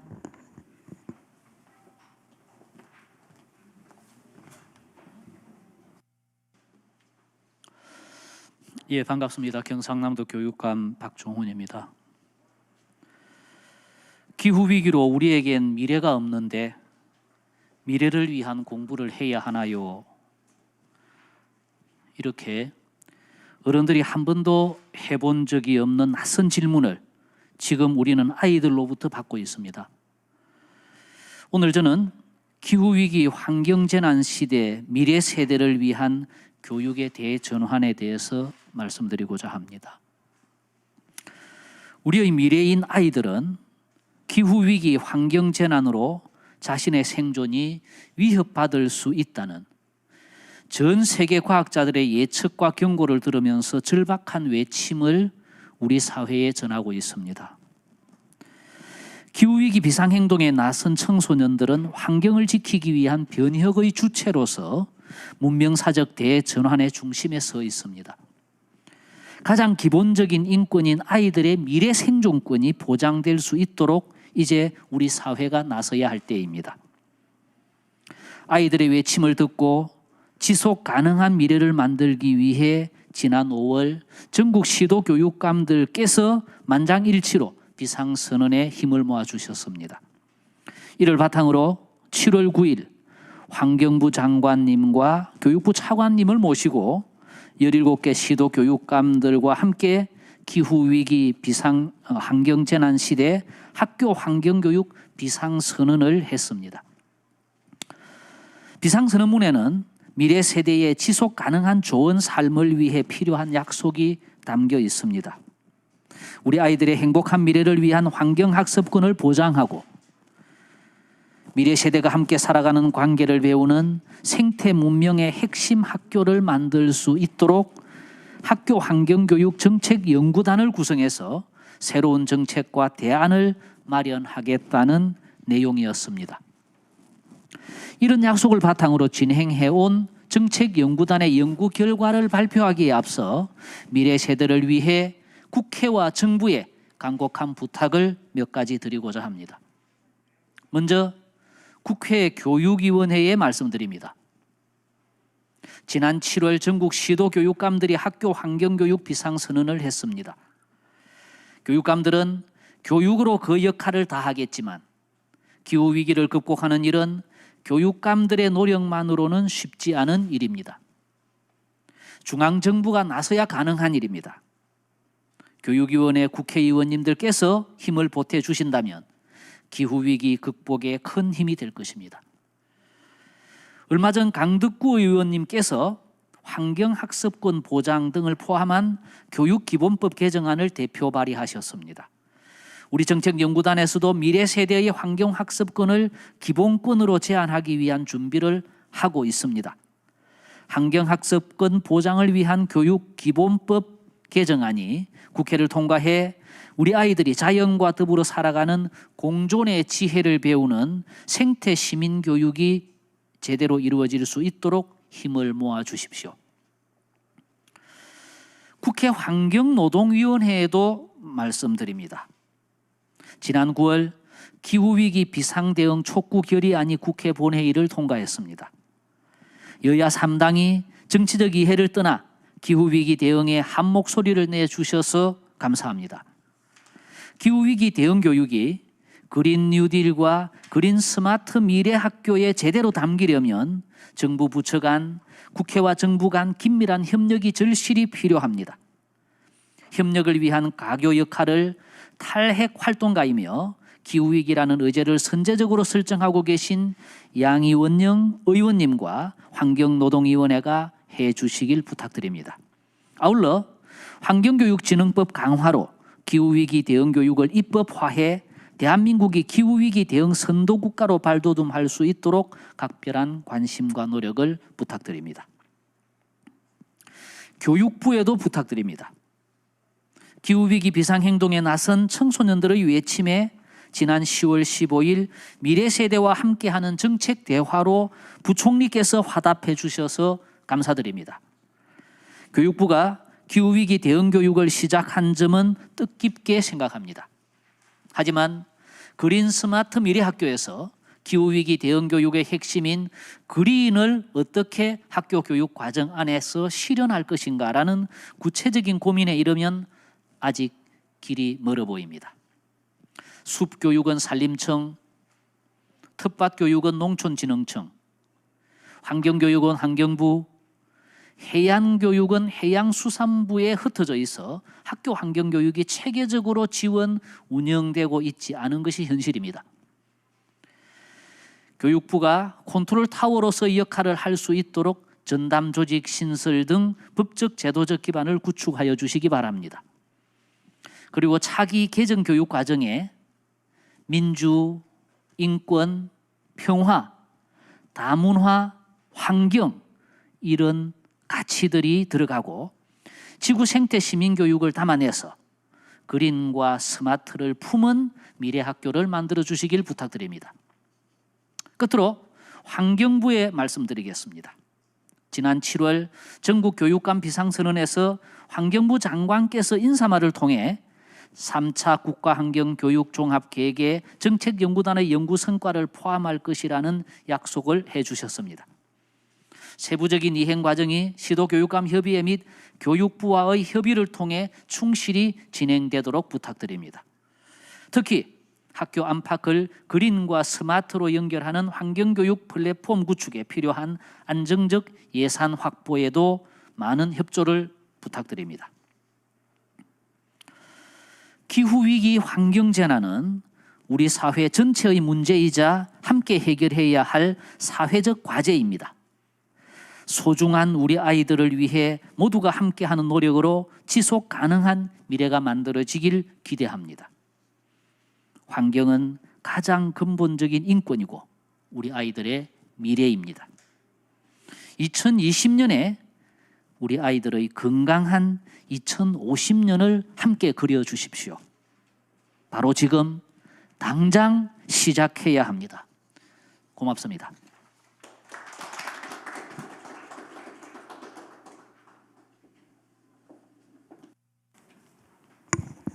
예, 감사합니다. 다음은 5번째 발제자를 모시겠습니다. 5번째 발제자님은 양이원영 국회의원님이십니다. 발제 제목은 미래 세대를 위한 환경교육의 방향입니다.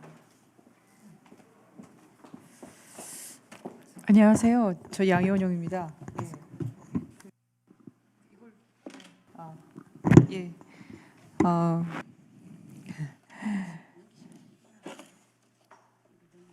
네, 제가 그냥 할게요. 알아서. 예. 환경교육 현장에서 이 고민을 계속 해오신 분들의 절절한 얘기를 듣는 것 같아서 굉장히 소중한 자리라고 저는 생각이 되고요. 세상을 바꾸는 건 사람이고 그런 사람을 만들어내는 건 교육입니다. 그 앞서서 어느 분이 독일의 생태교육에 대해서 얘기를 해주셨는데 독일이 이제 3대 교육의 방향을 세우게 된 그 계기가 히틀러를 경험을 하면서 그렇게 된 거 아닙니까? 그런 비극을 경험하고 나서 다시는 그런 비극을 반복하지 말아야겠다고 하면서 이제 3가지 교육의 방향을 만들었는데요. 저는 2050년까지 사실 정말 얼마 안 남았거든요. 그렇다고 해서 현재 교육 문제를 저는 간과할 수 없다고 생각을 합니다. 뭐 최근에 벌어지고 있는 여러 가지 한국 사회에서 벌어지고 있는 여러 가지 사회적인 이슈들을 생각했을 때 과연 그 주입식 그리고 일방적이고 그리고 그 성과주의적인 그런 교육이 한 몫을 한 게 아닌가라고 생각하면 제가 딱 이렇게 언급을 하지 않아도 무슨 말씀인지 아마 이해를 하실 겁니다.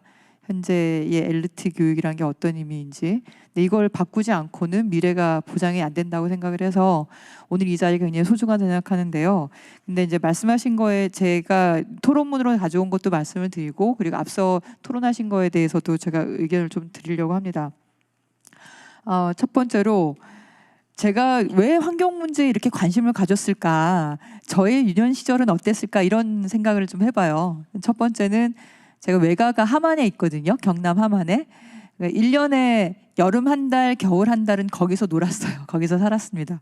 거기서 논, 들판, 뭐 논수로, 산, 뭐 이런 데를 정말 정신없이 뛰어다녔어요. 숙제는 마지막 남은 2, 3일 동안 다 하고 그러고 뛰어놀았던 기억이 제가 고등학교 1학년 때까지 그랬던 걸로 기억을 하고요. 그게 제 삶에 굉장히 큰 영향을 미친 것 같아요. 그리고 또 하나는 고등학교 2학년 때 했던 생물반이라는 특별 활동입니다. 거기서 이제 초파리 실험도 하고 산으로 다니면서 나비 채집하고 식물 채집하고 뭐 그 온갖 것들을 거기서 다 했죠. 그때 제가 과학이란 것에 과학을 기반으로 한 세상을 보는 눈에 이제 그 눈을 뜬 것 같고 그런 걸 봤을 때 한국 사회 환경 교육은 제가 경험했던 이 2가지를 얼마나 아이들에게 경험을 줄 수 있느냐 그런 기반이 마련돼 있느냐라고 저는 생각이 드는데 저희 아이가 제가 결혼을 늦게 해서 이제 10살이에요. 초등학교 3학년인데 집에서 온라인 게임만 합니다. 나가서 놀 데가 없어요. 그나마 아파트라도 있으면 아파트 안에 놀이공간이라도 있지 도시에 있는 아이들은 개별 집안에 그냥 인터넷으로 연결된 그 가상의 공간이 본인 생활의 전부가 되고 있는 이런 사회 속에서 학교가 그나마 숨통을 좀 틔워야 되지 않을까 이런 생각을 합니다. 그래서 우선은 제가 큰 얘기를 좀 먼저 말씀을 드리고 세부적인 주제를 좀 드릴 텐데 우리나라 중고등학교 환경과목 선택 비율이 14.57%밖에 안 되더라고요. 제가 이번에 예결특위에서 환경교육에 대한 질의를 하고 그다음에 한노이 국정감사에서도 관련 자료를 보면서 정말 얼마나 심각한지를 수치로 알게 됐는데 2008년 이후로 작년까지만 신규 채용되는 환경교사가 단 1명도 없고 현재 전국적으로 환경교사는 42명밖에 없고 그리고 환경교육진흥법이 있음에도 불구하고 광역과 기초지자체에 설치된 환경교육센터 43곳 중에서 예산 지원한 데가 7군데밖에 없고 그것도 지자체 매칭이고 이미 뭐 독일 얘기는 드렸지만 기후위기를 몸소 체험하면서 베네치아가 다 물에 잠겼잖아요. 그런 이탈리아는 올해 9월부터 33시간 연간 기후변화 수업을 의무화시켰고 올해 경험하고 올해 의무화시켰어요. 뉴질랜드 옆에 호주에서 그 불나는 거 보면서 올해부터 기후변화 과목을 정규 교육과정에 편성해서 실제 참여할 수 있는 행동으로 참여할 수 있는 저항행동까지 학생들한테 알려주고 있어요. 그러니까 감수성과 그리고 과학에 기반한 인지 능력과 그리고 직접 행동할 수 있는 것, 이것을 종합적으로 하는 거거든요. 그렇게 봤을 때 우리나라는 뭐 교육기본법도 있고 환경교육진흥법도 있는데 아까 뭐 환경부 과장님 말씀하셨지만 실제 2차 종합계획에서 얘기한 예산보다 실제 집행되고 예산으로 올라간 건 60%밖에 안 돼요. 인력 양성에 대한 거는 90%가 깎였어요. 집행되긴 11%밖에 안 됩니다. 이게 무슨 환경교육진흥인가 싶을 생각 정도입니다. 그리고 3차 계획 내년부터 세운다고 하는데 내년 예산이 올해 예산보다 더 적어요. 의지가 있는 건가 이런 생각이 듭니다. 그러니까 굉장히 화려한 얘기들을 많이 하는데 실제는 돈이에요. 돈. 예산을 얼마나 집행하느냐, 그런 의지가 있느냐. 그리고 교육부에서 이 환경교육을 아무리 화려하게 얘기하셔도 의무교육 안 만드시면 환경교사가 전국에 42명이라는데 2008년 이후로 단 한 명도 안 뽑았다는데 그게 어떻게 작동을 하겠습니까? 그러니까 저는 정말 우리가 정신을 차려야 된다 생각해요. 올해 초에 제가 대만 현장 갔다 와서 놀란 것 중에 하나가, 거기는 민진당으로 집권하고 나서 바로 뭘 만들었냐면 교육부에서 환경교육과를 만들었어요. 환경부에서 환경교육과 만드는 거하고 교육부에서 환경교육과 만드는 거하고 어떻게 다를까요? 교육에서 환경교육을 의무화시킨다는 얘기예요. 교육부의 환경교육과를 만든다는 얘기는 여러 의술 중에 하나를 만든 게 아니에요. 환경교육과 과장이 저 같은 시민사회단체, 그때 단체 사무처장이었는데 사무처장을 만나더라고요. 자기가 공부하겠다고. 그리고 대학생들 관련한 프로젝트 지원하고 그걸 같이 공유하는, 한국에서 간 학생들하고 그렇게 가야만. 컨트롤 타워도 중요하죠. 우리 강덕구 의원님이 하신 거버넌스도 중요하지만 환경부, 교육부 협력한다? 그럼 둘 다 아무것도 안 한다는 얘기랑 같은 거예요. 누가 책임을 질 것이냐, 거기에 대해서 메인 책임은 누가? 저는 교육부와, 제가 환경부 쪽을 같이 관할하는 환노에 있다고 하지만 교육부에서 책임을 지셔야 돼요. 환경교육과를 만드셔야 되고, 제가 교육부총리께도 다시 한번 뭐 질의를 하겠지만 그렇게 가야 돼요. 물론 그럴 때 이제 학부모님들께서 문제 제기를 하시겠죠. 왜냐하면 국영수 공부할 시간도 없는데. 제가 이과생인데 저 세계사를 엄청 좋아했거든요. 세계사 수업 시간에 선생님 들어오셔가지고 자습해 그러더라고요. 그렇죠. 선택 과목이 안 되니까 이과생들한테는. 그래서 아마 수능에 별로 도움 안 되는 환경교육이 의무화되는 건 고등학생들은 저항이 심할 거고, 저는 그러면 유아 교육하고 유치원이나 그리고 초등학교라도 의무화시키면 되죠. 초등학교는 광범위한 경험들을 같이 하는 거니까 거기부터 좀 시작해 보시면 어떨까라고 생각이 들고요. 그래서 저는 이건 결국 생존을 위한 교육이다. 뭐 어떤 삶의 질뿐만이 아니라 생존을 위한 교육이다라고까지 가셔야 된다. 그래서 그린 스마트 스쿨을 얘기를 할 때 이 그린 뉴딜 안에 지금 재원들 많이 들어가고 있지 않습니까? 여기 인프라를 구축하는 거에 플러스 소프트웨어가 항상 같이 가도록 그걸 교육부하고 환경부에서 얘기를 해주셔야 돼요. 그래서 저는 그래서 두 가지가 핵심입니다. 하나는 의무화를 시켜야 됩니다. 단계적으로 고등학교 바로 들어가는 거는 문제가 될 거고 저항도 심할 테니까 우선은 초등학교까지라도 의무화시키는 작업, 그걸 위해서 뭘 바꿔야 되는지 행정부 단위에서 안을 제출해 주시기 바라고요. 그리고 그 관련 인력 양성 예산이 90%가 깎였던데 그 인력 양성 예산을 마련하셔가지고 환경 교사들이 어쨌든 교육 현장으로 들어갈 수 있게 만드는 거, 그게 그 두 가지가 핵심이고 그 관련한 프로그램을 만드는 게 중요할 것 같고요. 그거를 제가 두 부처에게 부탁을 좀 드립니다. 그래서 그 안을 저희 계속 점검할 테니까 그 안을 가지고 오시면 같이 의논하시면 좋을 것 같습니다. 그리고 두 과장님 말씀하신 거에 제가 약간만 의견을 좀 드리면요. 한 분은 AI하고 인간을 비교를 해서 말씀해 주셨는데, 저는 AI하고 우리는 앞으로 컴퓨터, AI, 온라인 이것과 병행해서 사는 세대로 갈 겁니다. 데이터 센터가 전기를 엄청나게 잡아먹거든요. 데이터 센터가. 하지만 데이터 센터를 부정할 수 없어요. 우리는 그 사회로 가는 겁니다. 엄청난 지금 뭐 옛날엔 메가바이트 얘기했죠. 지금 테라바이트 넘어갑니다. 그런 저장 공간 클라우드 시스템을 기본으로 가져가는 사회가 되고 있기 때문에 데이터 센터를 부정할 수가 없어요. 전기를 아무리 많이 잡아먹는다 하더라도. 그래서 구글이나 페이스북이 뭐랍니까? 그 데이터 센터를 재생에너지 100%로 공급하는 데이터 센터를 만드는 거 아닙니까? 저는 AI와 인간이 같이 가게 되는 이것을 어떤 대립적인 존재로 보는 것이 아니라 그런 인식들이 좀 필요하지 않을까. 저는 AI를 어떻게 보면 우리가 AI가 못하는 창조적 인간상을 어떻게 만들어낼 것인가 한 단계 넘어서는 걸로 갔으면 좋겠고요.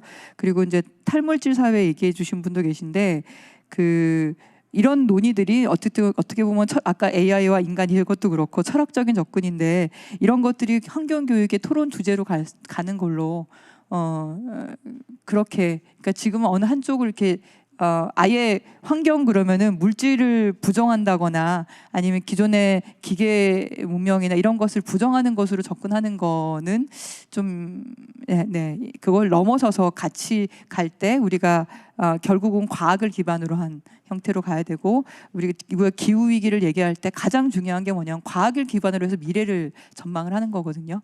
그런 차원에서 좀 종합적이고 융합적인 인재를 키우기 위해서 같이 한번 노력해 주시면 좋겠다는 말씀을 드립니다. 마지막 하나만 더 말씀드릴게요. 교육부에 부탁드리는 건데요. 학생들 운동장 좀 쓰게 해주세요. 저희 아이 돌봄 교실 안 갈라 그래요. 감옥이에요, 감옥. 그 앞에 운동장이 있는데 운동장을 못 써요. 실내에 갇혀 있습니다. 아무도 책임을 안 져요. 선생님들은 4시에 다 퇴근합니다.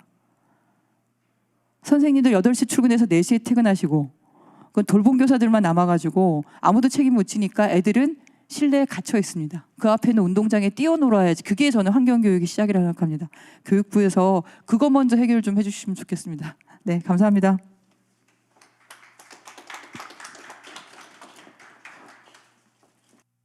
예, 마지막 발제자를 모시겠습니다. 마지막 발제자님은 강덕구 국회의원님이십니다. 갑작스러운 일정으로 보좌관 서용 선생님께서 말씀하시겠습니다. 주제는 교육기본법과 환경교육지원법 개정 제안의 함의입니다.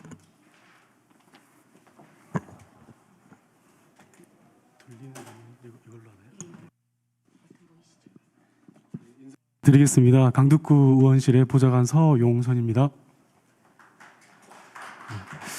의원님께서 지금 다른 일정 때문에 못 왔는데요. 송구하다는 말씀을 다시 한번 드리고 간단하게 현재 추진되고 있는 법률안에 대해서 말씀드리도록 하겠습니다. 드리기 전에 이번에 교육위원회 국정감사에서 보신 분들은 아시겠지만 아까 말씀 주신 교육에 대한 의무화 부분, 그다음에 성인지 감수성, 성인지 예산 등을 좀 강력하게 제안을 드렸고요. 그리고 아까 말씀 주셨던 탈석탄 금고에 대해서도 시도교육청마다 함께 고민하고 긍정적으로 같이 가겠다는 말씀들을 나누었습니다. 첫 번째 드릴 말씀은 지금 세계경제포럼 2020에 대한 내용을 간단하게 말씀드리고 싶은데요. 20가지의 글로벌 위기 지표를 얼마 전에 발표했는데 그 20가지 중에 5가지가 최상위의 이 환경 문제들이 지금 전 세계적으로 있다는 사실은 뭐 이미 아시는데 그 후속에서 보시면 이 5가지가 그 전에 비교해서 어떻게 지금 극단적으로 가고 있는지를 보여주는 그림입니다. 저 5가지는 기후 행동에 대한 실패, 기후 이상, 종다양성 손실, 자연재해, 그리고 인재에 의한 환경 오염 이런 것들인데요.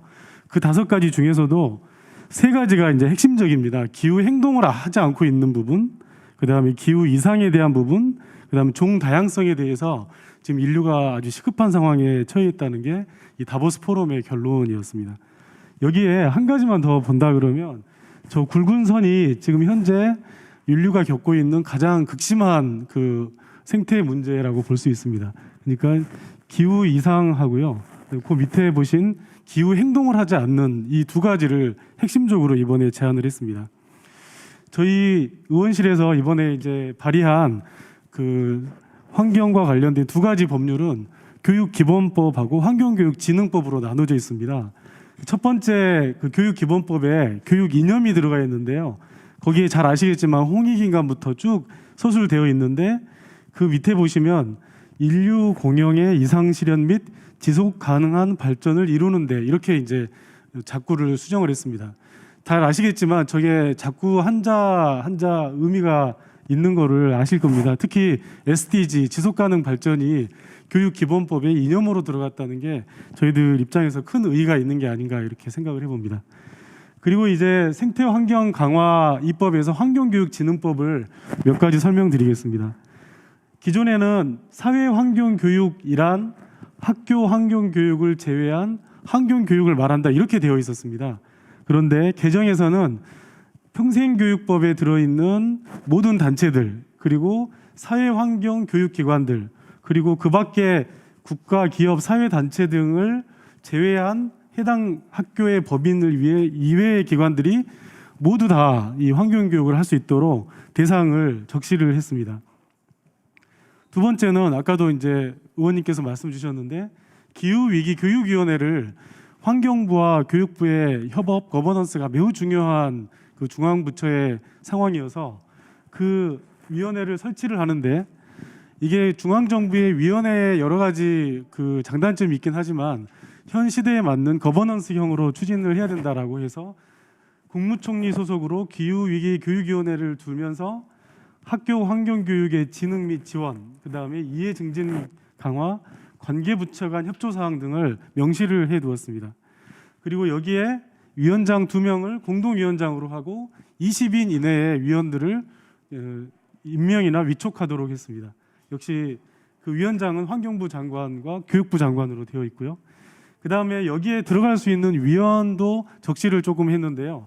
지방교육자치법의 교육감 협의체, 시도교육감 협의회입니다.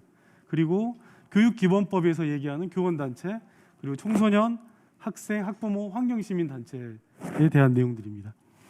저희가 지금 법을 발의한 상태지만 많은 분들이 관심이 필요하고요. 저희 의원실에서도 적극 노력하도록 하겠습니다. 강두구 의원님의 메시지 마지막 말씀드리고 인사드리겠습니다. 이제 생태 환경 교육은 이제 그 의무처럼 저희들이 가야 된다고 생각을 하고 교육 과정이나 교육에 붙여지는 게 아니라 스며들고 전반적으로 바꿔야 된다는 말씀을 마지막 메시지로 드리면서 발표를 마치도록 하겠습니다. 감사합니다.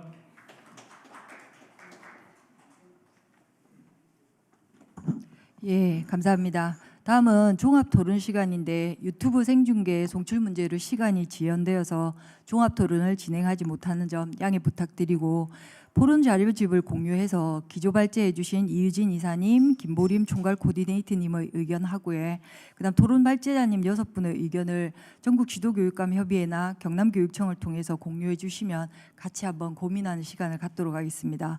이것으로 전국 지도교육감 협의회와 국회의원 강덕구 양의원님이 공동 주최하고 교육부와 환경부가 후원한 기후위기 환경재난 시대 미래세대를 위한 포럼을 마치도록 하겠습니다. 장시간 많은 이야기 담아주시느라 수고하셨습니다. 감사합니다. 수고하셨습니다.